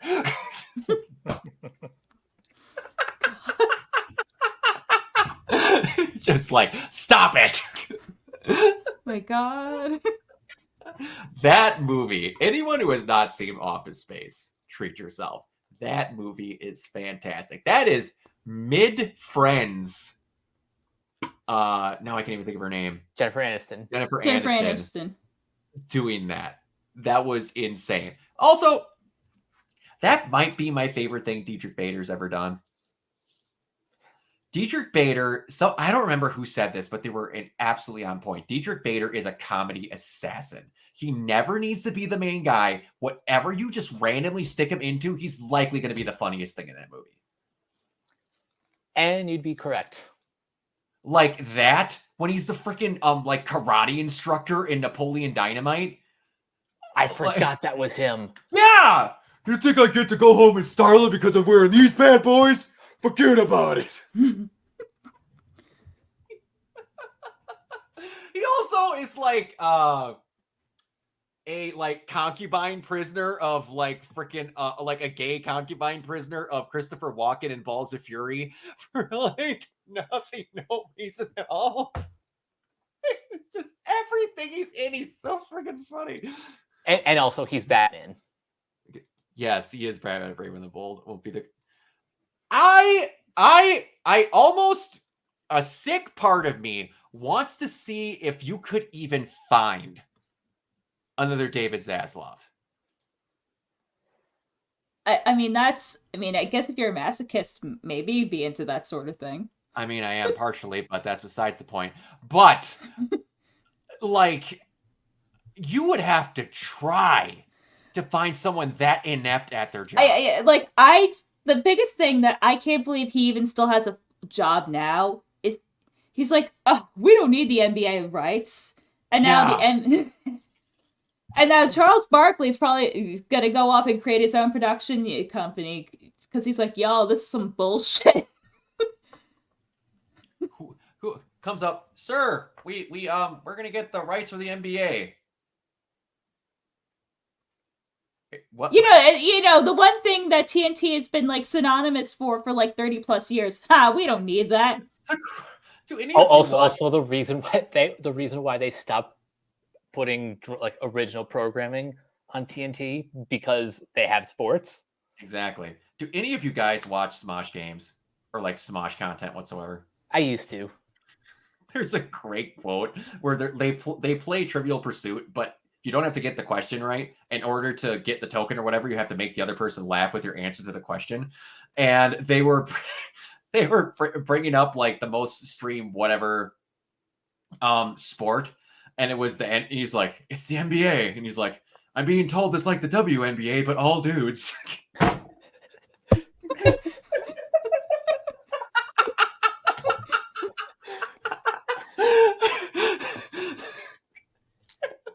Oh, it's fantastic. But yeah, I just like other CEOs are bad, but when Zaslav started doing stuff, like everyone else, like Sony and everyone else just went, we're gonna take a vacation. You ruin your company for a while. We're just gonna be in the corner. You do you. We don't need to say anything to look good. We're bad, but you suck. I mean, technically, it's not official because I don't think ESPN, NBC, and I forget the other third party haven't announced it, but basically, it's gonna be split like 3 ways. But I'm like, cool, like, you know, make Disney your competition a little bit more valuable. Like I'm sure that's a great business strategy. And I guess like the excuse was, well, we'll have the sports. I'm like, okay, so if you're gonna meet up with ESPN to do like a sports package, what are you gonna bring to the table? You don't have basketball. Yeah. You don't have football. What exactly are you bringing, David? Because I don't know. I have literally no idea. Getting back to the specific topic at hand. Again, just like Iger's comments about Marvel, his comments about balancing sequels with originals, specifically in animation, On Disney Plus, it just kind of means nothing. Mm-hmm. It is literally it's a word salad without any dressing. Yeah, exactly. He didn't come back to actually do anything, honestly. He came back because they were going to pay him. he was heralded as Zeus, a good like Disney Zeus, by the way. That is one of the things people say that movies are unrealistic, but will never look at Hercules and show Zeus as a loving husband as the most unrealistic thing that has been in a movie ever. But I know, voiced by Rip Torn before he went on his, weird drug bender. But anyway, like what people look at Zeus being on Mount Olympus in that movie before he came back. He was this guy that did all this good and just rode off into the sunset as he fixed the company. He came back within 3 weeks. He's like, I was actually the spawn of Satan, but I was really good at hiding it. And I never cared. We were just in a good spot to where I didn't actually have to make any like real decisions. So like I suck kind of. It took like 3 weeks. It took no time. Well, the bigger drama is Chapek should have been nowhere near, but he basically bullied out his competition, because it probably should have been like Stags or something who is the CEO, because Chapek, just for like a little bit of origin, he came from the home like video division. That was his bread and butter. And then for some inexplicable reason, he was put in charge of theme parks. And if you've been to a Disney park like the last 10 or 15 years, like Bob Chapek running Disney into the ground, even like if the pandemic didn't happen, isn't exactly like a shocking revelation. Yeah, it's like I said, no more Bobs. Yeah. Bob free zone. No Bob. No Bob. Fine, just anything else. All right. Anyway, to something I'm really looking forward to. We got the first look at the Cape Crusader. And this to me actually looks pretty sick. I'm not gonna lie. All right, so we got first look at the character designs for Cape Crusader, which again, people were let's say normal about Harley's look. But anyway, so yes, the most normal. The most normal. We got some looks at some character designs, which that is Batman Year One, or not Year One, like original Batman. I like that a lot. And they did not like that. I believe that Harley is going to be. Oh, what did she say? Is it Asian in this? Not white. No, well, not white, but it's like, yeah. I just what does it matter? What does it matter? She's going to be in clown makeup. Y'all don't like her when she's normal. Right. Not only that, but I'm like, did you all like really want to suffer through Tara Strong doing another bad Arlene Sorkin impression? Like, y'all really fucking want that? I certainly don't. I just can't get over how people got so pissy. That looks awesome. I mean, she looks scary. Like, yeah, she looks terrifying. We haven't really done scary Harley. No, like the closest thing you got to it was that freaking Arkham City DLC after Joker died. Yeah, but even then she was more like slutty scary. Like, I still really kind of want to bang you scary, but you're like slightly psychotic, but that's like kind of turning me on scary. Yeah, that was the first image that I saw, and I'm like, okay, I want all of whatever this freaking TV show is going to be. And just all of these character designs. And then just like the classic Catgirl outfit, like, oh my god. Looks awesome. Mm-hmm. Just all of it. I can't wait. And they're dropping everything. It's in August, I want to say. Yeah, I think this was one of the ones that was in like Dev Hell that was possibly going to be written off, but got rescued. Yep. Yeah. And Prime Video rescued this one from the depths of development hell. Do we know what this voice cast is? They haven't said. I imagine they're probably going to save that for Comic-Con. It could be. It's just so weird that we're this close and we don't know who's voicing this stuff. Like, I don't imagine they have Jensen voicing this. He's been doing a lot of the like Long Halloween and a couple other animated things. I mean, it'd be really cool if Jensen was voicing this, but I don't know. Either way, it's a rather old school Batman is it'll interesting just having something different and having it not be it. The fact that you don't have this on Max is ridiculous. Blame Zaslav. Oh, I know exactly. I know exactly who to blame, but it's like this is dropping on a not WB owned platform. I mean, you're making Jeff Bezos look like the good guy here. What the fuck? That's very hard to This do. is also the second series, Batman series that'll be on Prime. The first one, Oh yeah, it's that Christmas thing. yeah, Merry Little Batman. Oh yeah, that's right. I forgot about that.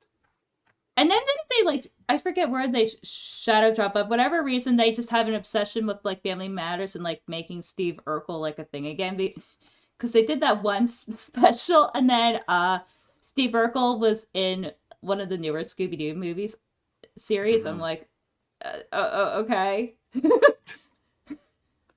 Yeah, like good for Julia White, but I'm like, why is this a thing? it keeps on cracking, man. I'll give him credit. You ain't got Sonic or Steve Urkel anymore, but he keeps on trying. All right.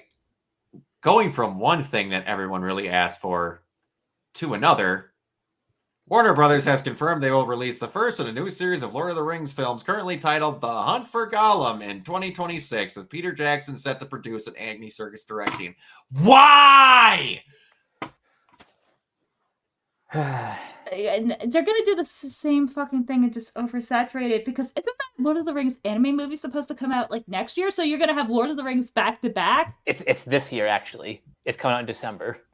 Oh well, you could have fooled me, because I haven't seen one promo image or anything.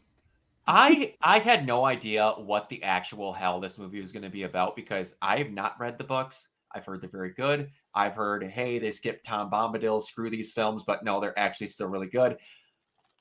Like, supposedly, this is all going to be centered around the fact that I guess Aragorn went to go look for Gollum because he knew about the ring before everything that happened in the Fellowship of the Ring.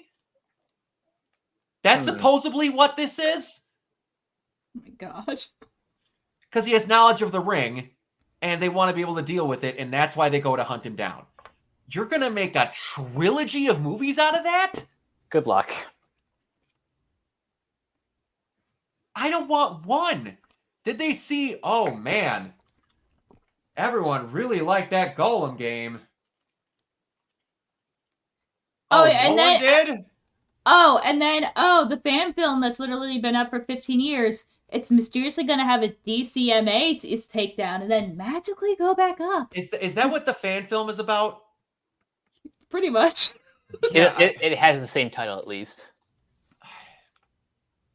Like, I can't imagine, unless Peter Jackson's the most persuasive fucker on the planet, that you're actually going to get any of these Zach, people to come back. agree. It's 3 kinds of stupid. Absolutely. You're being very generous with 3. I can't see them getting Viggo Mortensen to come back to do this. Nope. I can't see him getting anyone to come back. Why would Ian McKellen want to come back for that? Not only that, but Ian McKellen, at this point, like, he's like in his mid-80s. I'm like, you want to fly him down like this senior citizen man to the middle of New Zealand and do all-day shoots? Like, are you goddamn out of your mind? No, he is out frolicking, being happily gay, having a good old time. Let him. He is one of the most happy people I've ever seen. The fact that friggin' Patrick Stewart's still doing anything blows my freaking brain clean out. Half of these people are well successful past this, or got enough during this that they don't want to. You sure as hell probably aren't going to get Elijah Wood back for this. Oh, of course not. What are we actually doing? What adventure are you going to get in on the way to find him? And from what I understand, it's an unbelievably short, like, this is going to be stretching out The Hobbit times 5. You know, because we're still trying to make Harry Potter like a thing again, you know. So I guess we're gonna do Gollum, Where to Find Him, and then do a crossover with Harry Potter because creativity is dead. You want to know what they should do? Make a what do I want to say, anthology series out of the Silmarillion. Yes. Well, that would make too much sense, which means they're never going to do that because that costs actual money. And also rights issues are very jumbled right now. I get that, but if you're going to get the rights to do this hobbity horse shit, they're obviously not afraid to get rights for what they want to make. Because they're doing one where I don't even know what the mess is of what they can and can't use in Rings of Power. And now we're doing this. You have rights to do one in one and not to do rights in the other? What's the actual deal? Great question. Well, I think the deal is that the Tolkien estate doesn't actually own all the rights to Lord of the Rings. Oh, that's messy. Really? Yeah, I'm pretty sure. So there's two separate companies because the company that put out the Gollum game, it wasn't the Tolkien estate. Oh, I can't imagine why they wouldn't want that piece of garbage going out. Yeah, no, but it's still officially licensed. So I think there was a company formed. It's not associated with like WB, but this was made around the first time they were like specifically looking to do like a Lord of the Rings film. Like I honestly don't understand like half the thing. Let me actually just try to. I'm gonna link you the article in a sec. Let me just because I'll have it with the Gollum game, and like then... the only person I know for sure be going back is probably Andy Serkis because he's directing it. You couldn't even get Peter. I just. All right, yeah. Let me just. Mankind. Let me just see the exact right holders. It's just like Lord of the Rings, like who owns what. Like if you thought Marvel was messy, oh, you ain't seen nothing yet. Crap.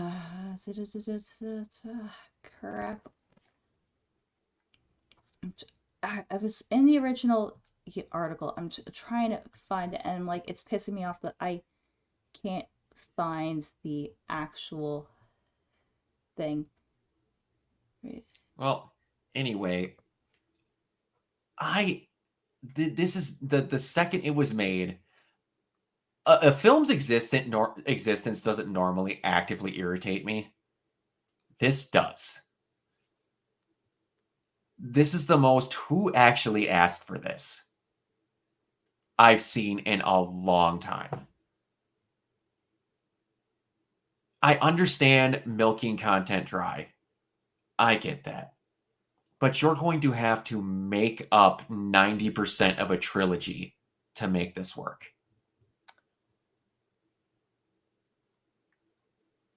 And we saw when they stretched out The Hobbit that didn't work out too well. And that was using the source material that they had to fill it with. And that destroyed labor laws for like over a decade too.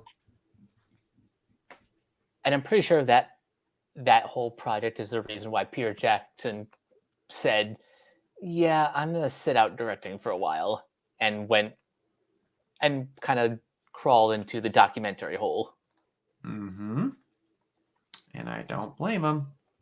Don't blame him whatsoever. I'm still wondering what that all would have looked like if Guillermo del Toro actually would have did it.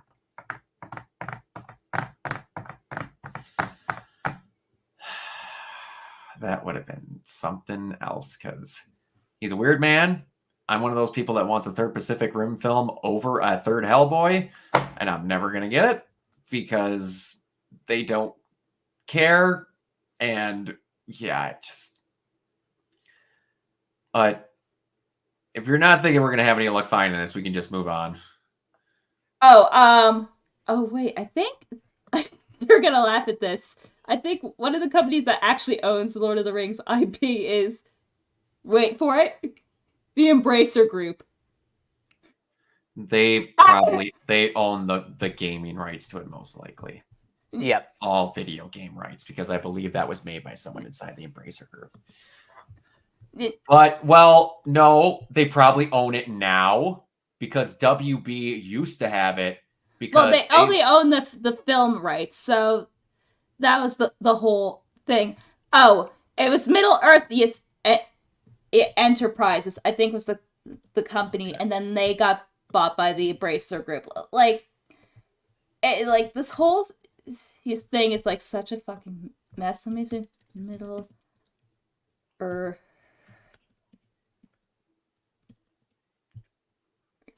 Enterprises.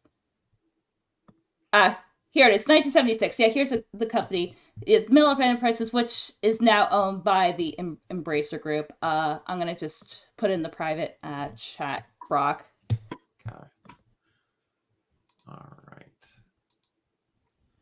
Embracer Group is a Hobbit, author of Lord of the Rings, a Raskin Group. The Tolkien is contributor ice filing. The Token Enterprises made a new licensing agreement with Decipher Incorporated to make the Lord of the Rings role-playing game. Holy dear Jesus. Like I said, you thought Marvel was bad? Like, it is like, this is an Eldritch abomination. A lot of this is just gaming, though. That's the weird part. If they own the filming rights, that's weird.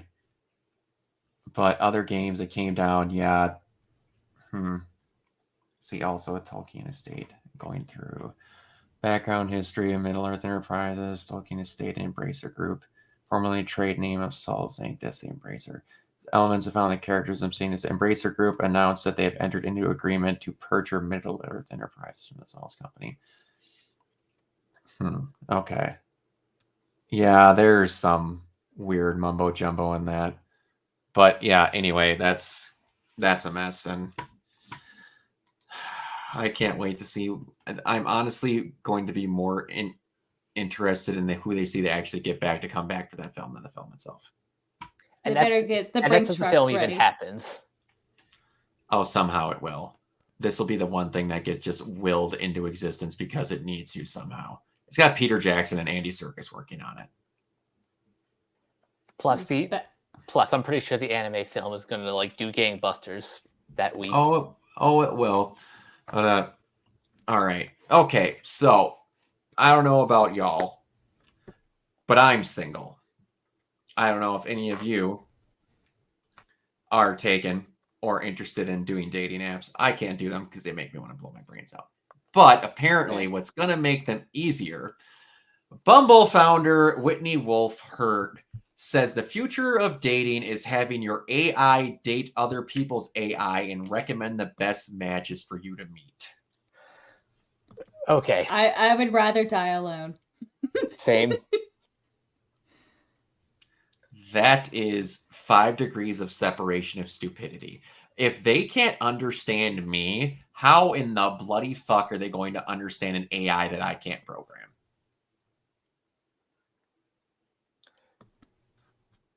It makes negative sense. This is just, so we want to make you pay extra to get the AI part. And we don't want people just getting swept left on all the time. So we're going to make a more expensive version for you to program your shit into this. And then we're going to send it into the ether and hope it works. They're basically going to YouTube algorithm you with other people. I can't. Well, you looked on this one, so I think 500 videos of cow birth because you clicked on cows once. Like, what? Why do these CEOs have to keep going? Everyone hates AI. I'm going to make the statement that makes them believe it's true. Because we've sunk so much money into this and we know it's going to crash. So we need to make it not crash so we don't lose all of our shorts in the fucking stock market. This is so ridiculous. I can't think of a dumber way. This is literally the stupid version of the .com bubble. You know what this is? This is bordering on turning into... Do any of you avid watchers of Black Mirror? Not avid. I think I've maybe watched like one or two episodes, but yeah, I get what you're saying. The situation is Black Mirror esque. No, Mhm. there was an episode where there was this cabin that two people would check into, spend a night with each other, and you just went on round robin dates with people, and it would just go, and eventually you would kind of pick your whatever, do whatever, and then you would find your one off of these round robin dates of amount of time where you got randomly selected to go into these cabins. And then eventually this one couple that like didn't get properly selected or something but have one date together, they get with other people and they find out that they think they're good for each other, and then they find out that they're living inside like a walled community where they're doing these dating testings in these cabins to try and figure all this out. And then eventually they're like, fuck this, we're done with doing this controlled experiment, we're getting out of here. And then at the end of this, they climb up this ladder to get up over the wall, and then it shows a ping go off that these two people matched, and it's the two people that were inside the app in real life getting a ping to then meet together at a bar because they matched. Wow. Oh, no. This literally sounds like what they want.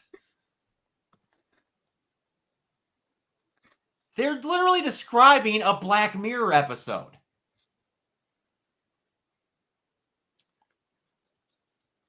When life more often starts turning into episodes of Black Mirror, I get really terrified. Because this is the first time this happened. Like, people were terrified when The Simpsons started predicting the future. When Black Mirror does it, that's terrifying. Yeah, because that's a future you don't want. No.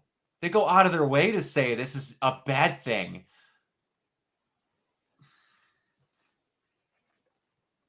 Haven't seen it, but I've heard of it. They recently started putting more episodes to it. It was the hot big thing that everyone wanted to watch on Netflix when the new stuff came out because it's all anthologies. None of it was connected, except for there was like one in like the fourth season at the very end where like a shop had a bunch of shit from all the random episodes that made it look like it was connected. It's really good. I can highly recommend it. Don't watch the first episode. Don't. Oh, also, I might have one extra topic to fit on in the end. I'll put it in the chat, see what you guys think. Oh boy. But anyway, yeah, it's one of those few shows where I can go watch every single episode except the first, because the first one was just weird. It was just blackmailing a politician because he had sex with a pig. It was just weird. It wasn't even like sci-fi weird. It was just who in the room made this and then thought we should put it in.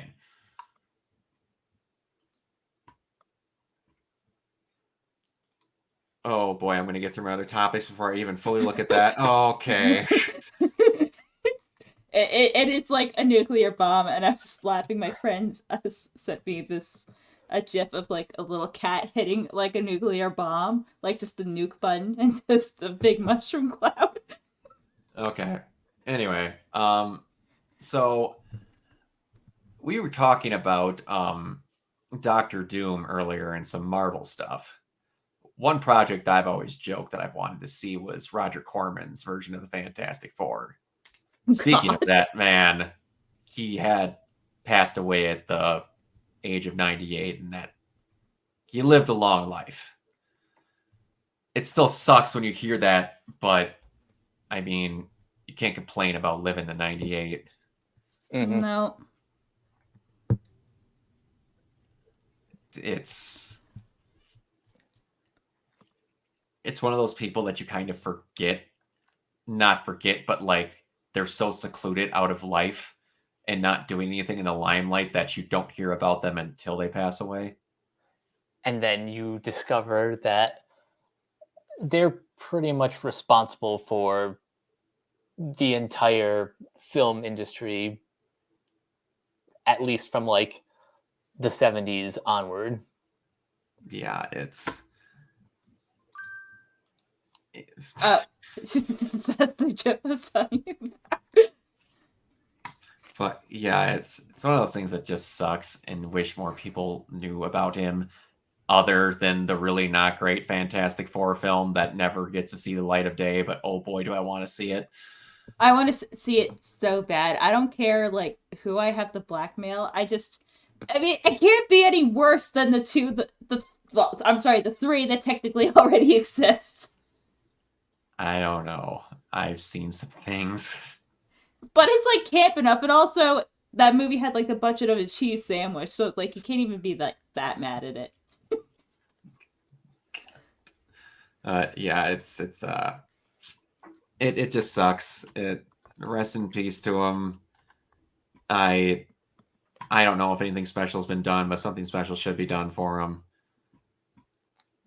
But even just like a documentary that kind of goes through all of his accomplishments would be something that I would see in a heartbeat. Oh, absolutely. Yeah, it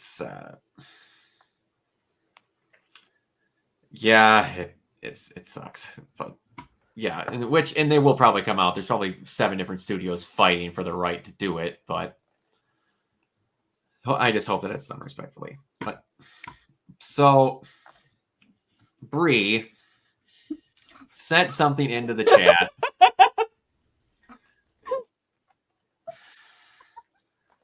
How do I even read this first line and take this seriously? How do you start out? And I'm going to show this on screen so you don't think I'm lying about this first line.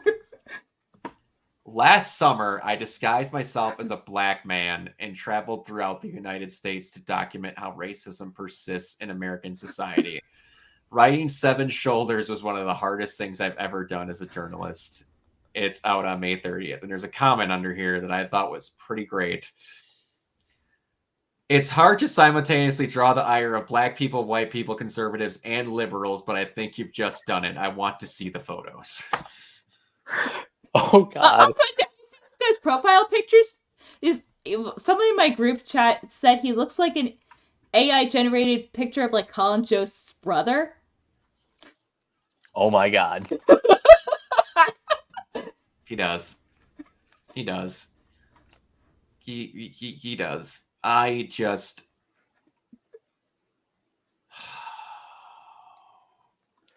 I think he's from Quebec, so Canada. What is that? What is blackface?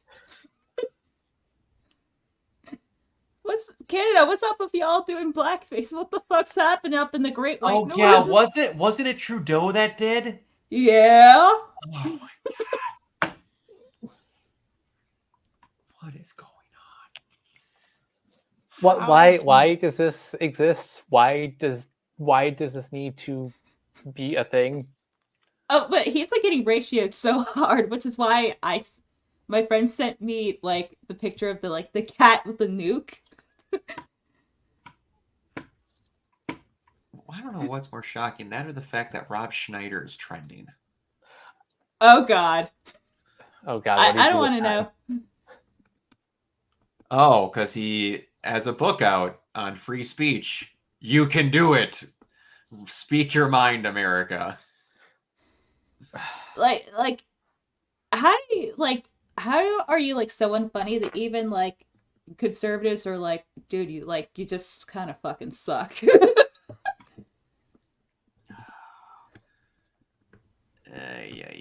I don't. Oh no, wait, am I reading the wrong thing? Oh, I think that's a different Rob Schneider. Nope, that is Rob Schneider. He just didn't look like himself in the photo.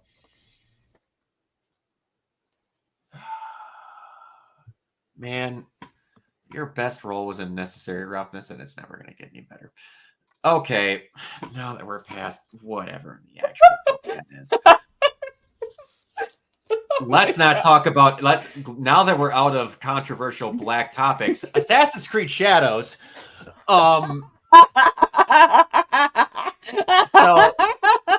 Sorry, I'm sorry. The trailer for Assassin's Creed Shadows dropped, and I'm gonna let you get Mike. I'm gonna let you see if you can identify where the problem is. This is the same exact series where Thomas Edison was basically turned into a wizard, and Nikola Tesla built weapons for assassins. And only now they're starting to care about historical accuracy. You don't know that's the problem yet. I need to tell you, and then you're going to tell me. Don't jump the conclusions. Because it's something else. And I'm going to let you figure it out on your own. This is a game based in Japan. When Assassin's Creed and Ubisoft said there is no point in doing a Japanese Assassin's Creed because jumping from feudal Japan buildings, from building to building, there's not a good environment for an Assassin's Creed game. It won't work. And then Ghost of Tsushima came out and they went, fuck! They just made the game, but better than any Assassin's Creed game that's ever been made. And then also, fuck, Rise of the Ronin's going to be out before us. And wait, that's a really good game too. That shows you ziplining and gliding from building to building, showing that the statement you just made is utter fucking horseshit. Anyway. Then the trailer drops. And by the way, people, U's don't get pronounced in Japan. I love learning how many people don't know how to say names in Japanese. Because it's not Yasuke, it's Yasuke. That's how it's pronounced. The U doesn't exist. It just doesn't. They show this trailer, and a black man is one of the first things that shows up. And as most white people do, they took it in stride. Then they had the audacity to pull the other part through and go, you know what? We're going to say this instead. We're going to give you a secondary character, but it's going to be a woman. Oh my god. Like, as soon as I saw that, I'm like, oh, this is going to be such a trash fire. Like, and it's like such a predictable trash fire too. But you know what?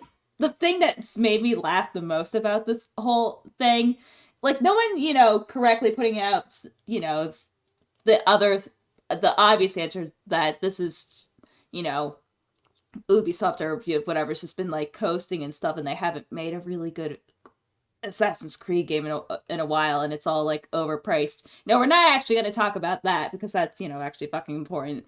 But the fact that they're correcting actual Japanese people saying like, no, Yasuke's like pretty in lore, and half the shit was, like, oh no, he's a servant. I'm like, no, he was a retainer, not a samurai.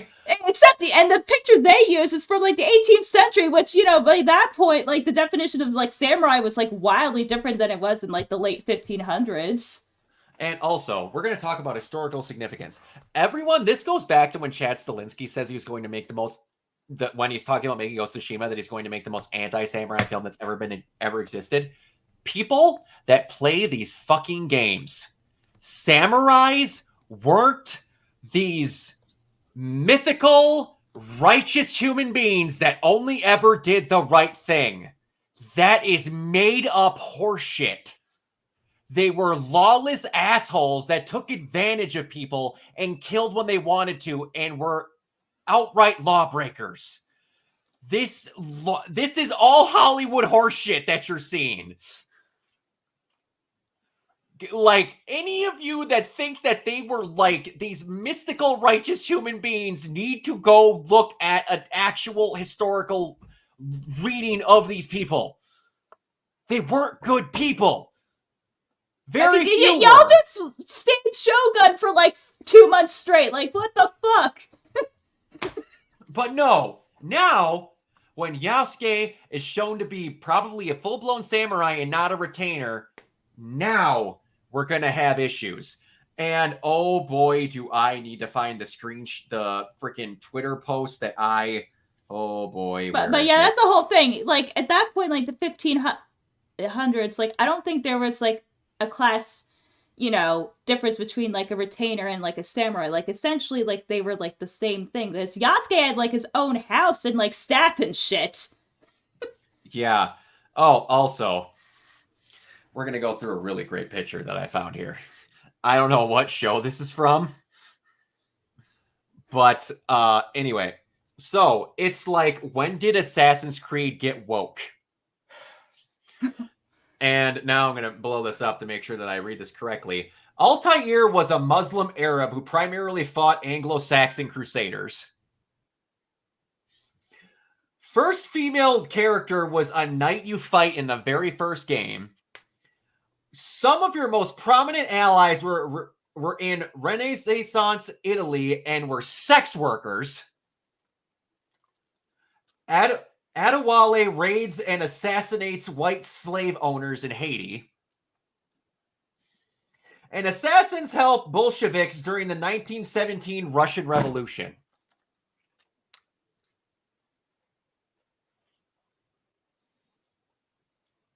Yeah, but Brock, there's black people now. Therefore it's woke. Like, how dare we acknowledge that, a good portion of the planet's population exists. And we don't get to play as a Japanese person. We don't get to play as a... This is the first time in an Assassin's Creed game where you're playing as a historical figure.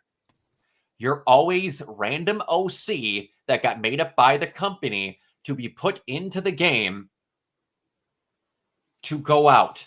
Now, by the way, as of, I want to say, Assassin's Creed 4, it has been shown that these Assassin's Creed games and all this stuff is made by in-universe Ubisoft. Ubisoft exists inside Assassin's Creed. And are the reasons behind why some of this shit is so stupid in the universe. It's in the lore in the games. They literally say Ubisoft exists in them. Now, I'm going to see if I can... Historical... Because I want to get a list to read some of these off. Inaccuracies. I love how the first exact inaccuracies in Hamlet is the first one that comes up. In Assassin's Creed.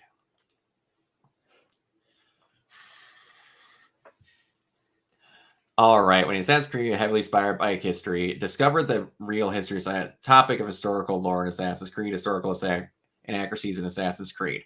Oh my dear Jesus. There is... Wow, that is more than I thought I was going to get out of that list. Dear Jesus, that person put some homework in. Okay. Can I just get a generalized list? Could you be really nice to me? What are the biggest historical inaccuracies in Assassin's Creed? What are some of the biggest...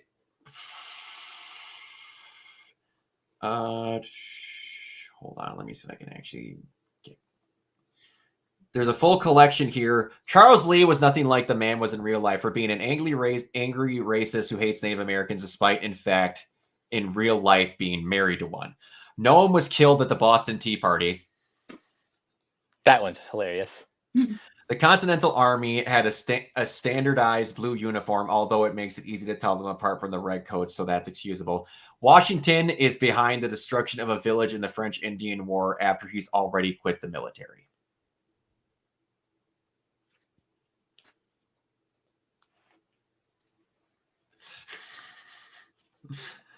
Yeah, there's a lot of just like, and again, they make people out to be like wizards and warlocks that are actual figures in just regular writing, and like the Borgias being involved in things that don't actually make sense. And then like there's other people that are going to like rip on, oh boy, what was the comment here? Somehow I feel Clownfish TV and Geeks and Gamers have made at least 2 videos. Ha ha! You think they've only made 2. They're held by Jeremy Griggs. He's living off of this right now. Anyway, no, don't worry. He also isn't sexist. He has plenty of women that work for him. Direct quote. Because that's how that works. Anyway. Yeah, there's just... And like... Ghost of Tsushima wasn't historically accurate. The time period when the Mongols exist and like the weaponry they had to fight them off in Ghost of Tsushima isn't accurate. Like they had fireworks and shit going off and like explosives. Those weren't invented for a long time compared to that era of when the Mongols invaded. Just any time to just take 2 seconds to be like, oh wait, everything you're looking into doesn't make sense at all. And I'd also hate to break it to you, the Assassins and the Templars don't exist. Oh my God, If we want to get, if I we mean, want to get really broad, Brock, you just told gamers that Santa doesn't exist. Like, that's what you've done. You're a Basically. monster. Santa doesn't exist. You bitch!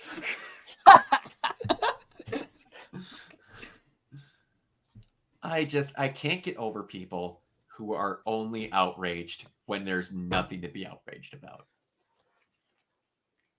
Because they need to feel important. Otherwise, they realize that they're one of 8 billion people on a planet that is like a speck in the universe. So they have to feel like they matter. And they do it by being racist, bigot, dumbasses, I guess. I'm like, cool, if that's how you want to use your time. I'm like, I'm not going to stop you, bro, but it's also like go fuck yourself.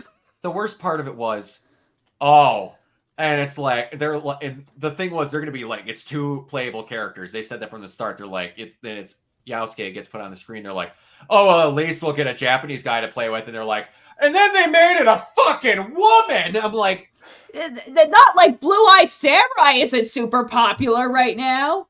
And the other thing, super popular streamer that, like, depending on literally the freaking minute, I can stand whether he's talking or not, is Asmongold. Made one of the dumbest statements I've ever heard in my entire life.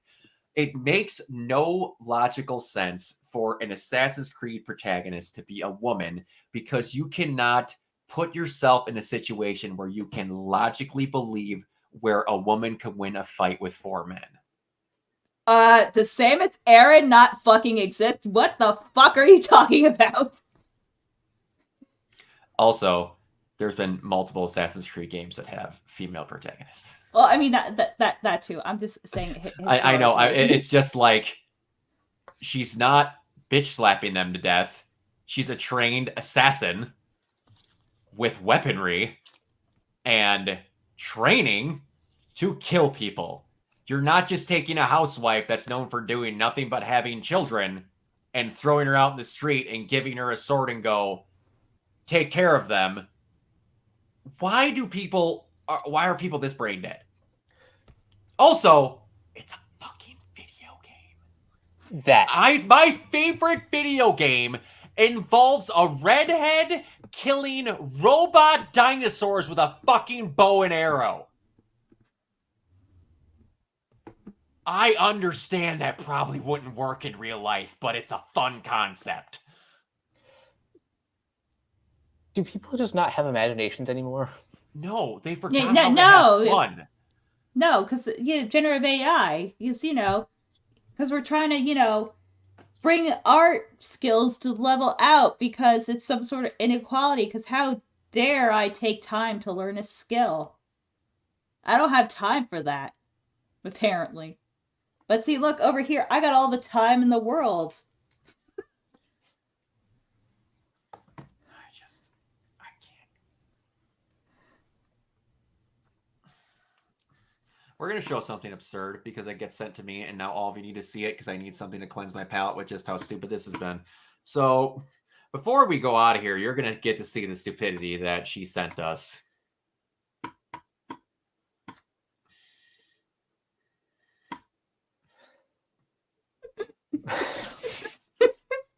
I mean, it's a good joke. It deserves more likes and retweets. Yeah, that's a good one. I love Black Twitter.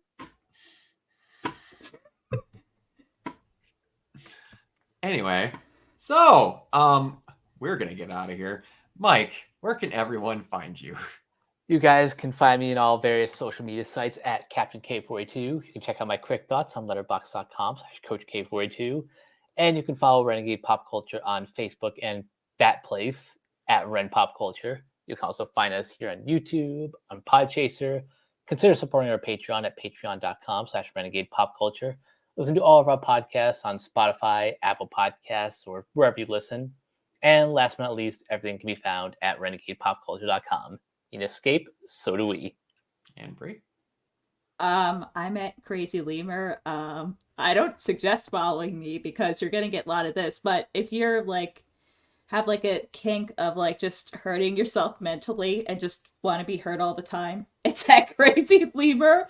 And then on Instagram, before that gets destroyed by AI too, it's Lemur's Rule 1. And I sometimes edit Mike's podcast. I think there's going to be a new episode out tomorrow, so definitely listen to that one. Mm-hmm. And you can find me everywhere at Organoid Zero, mainly on Twitch and YouTube. And I'm not sure when, but I will be doing a giveaway that is Rooster Teeth related. It is something I realized that I had that I wanted to do a giveaway for and then forgot that I had it. So I'll be announcing it on my Twitter at some point. When, I don't know, but it's pretty cool in my opinion. All right, everyone. Until next time, we will see you all later. Bye.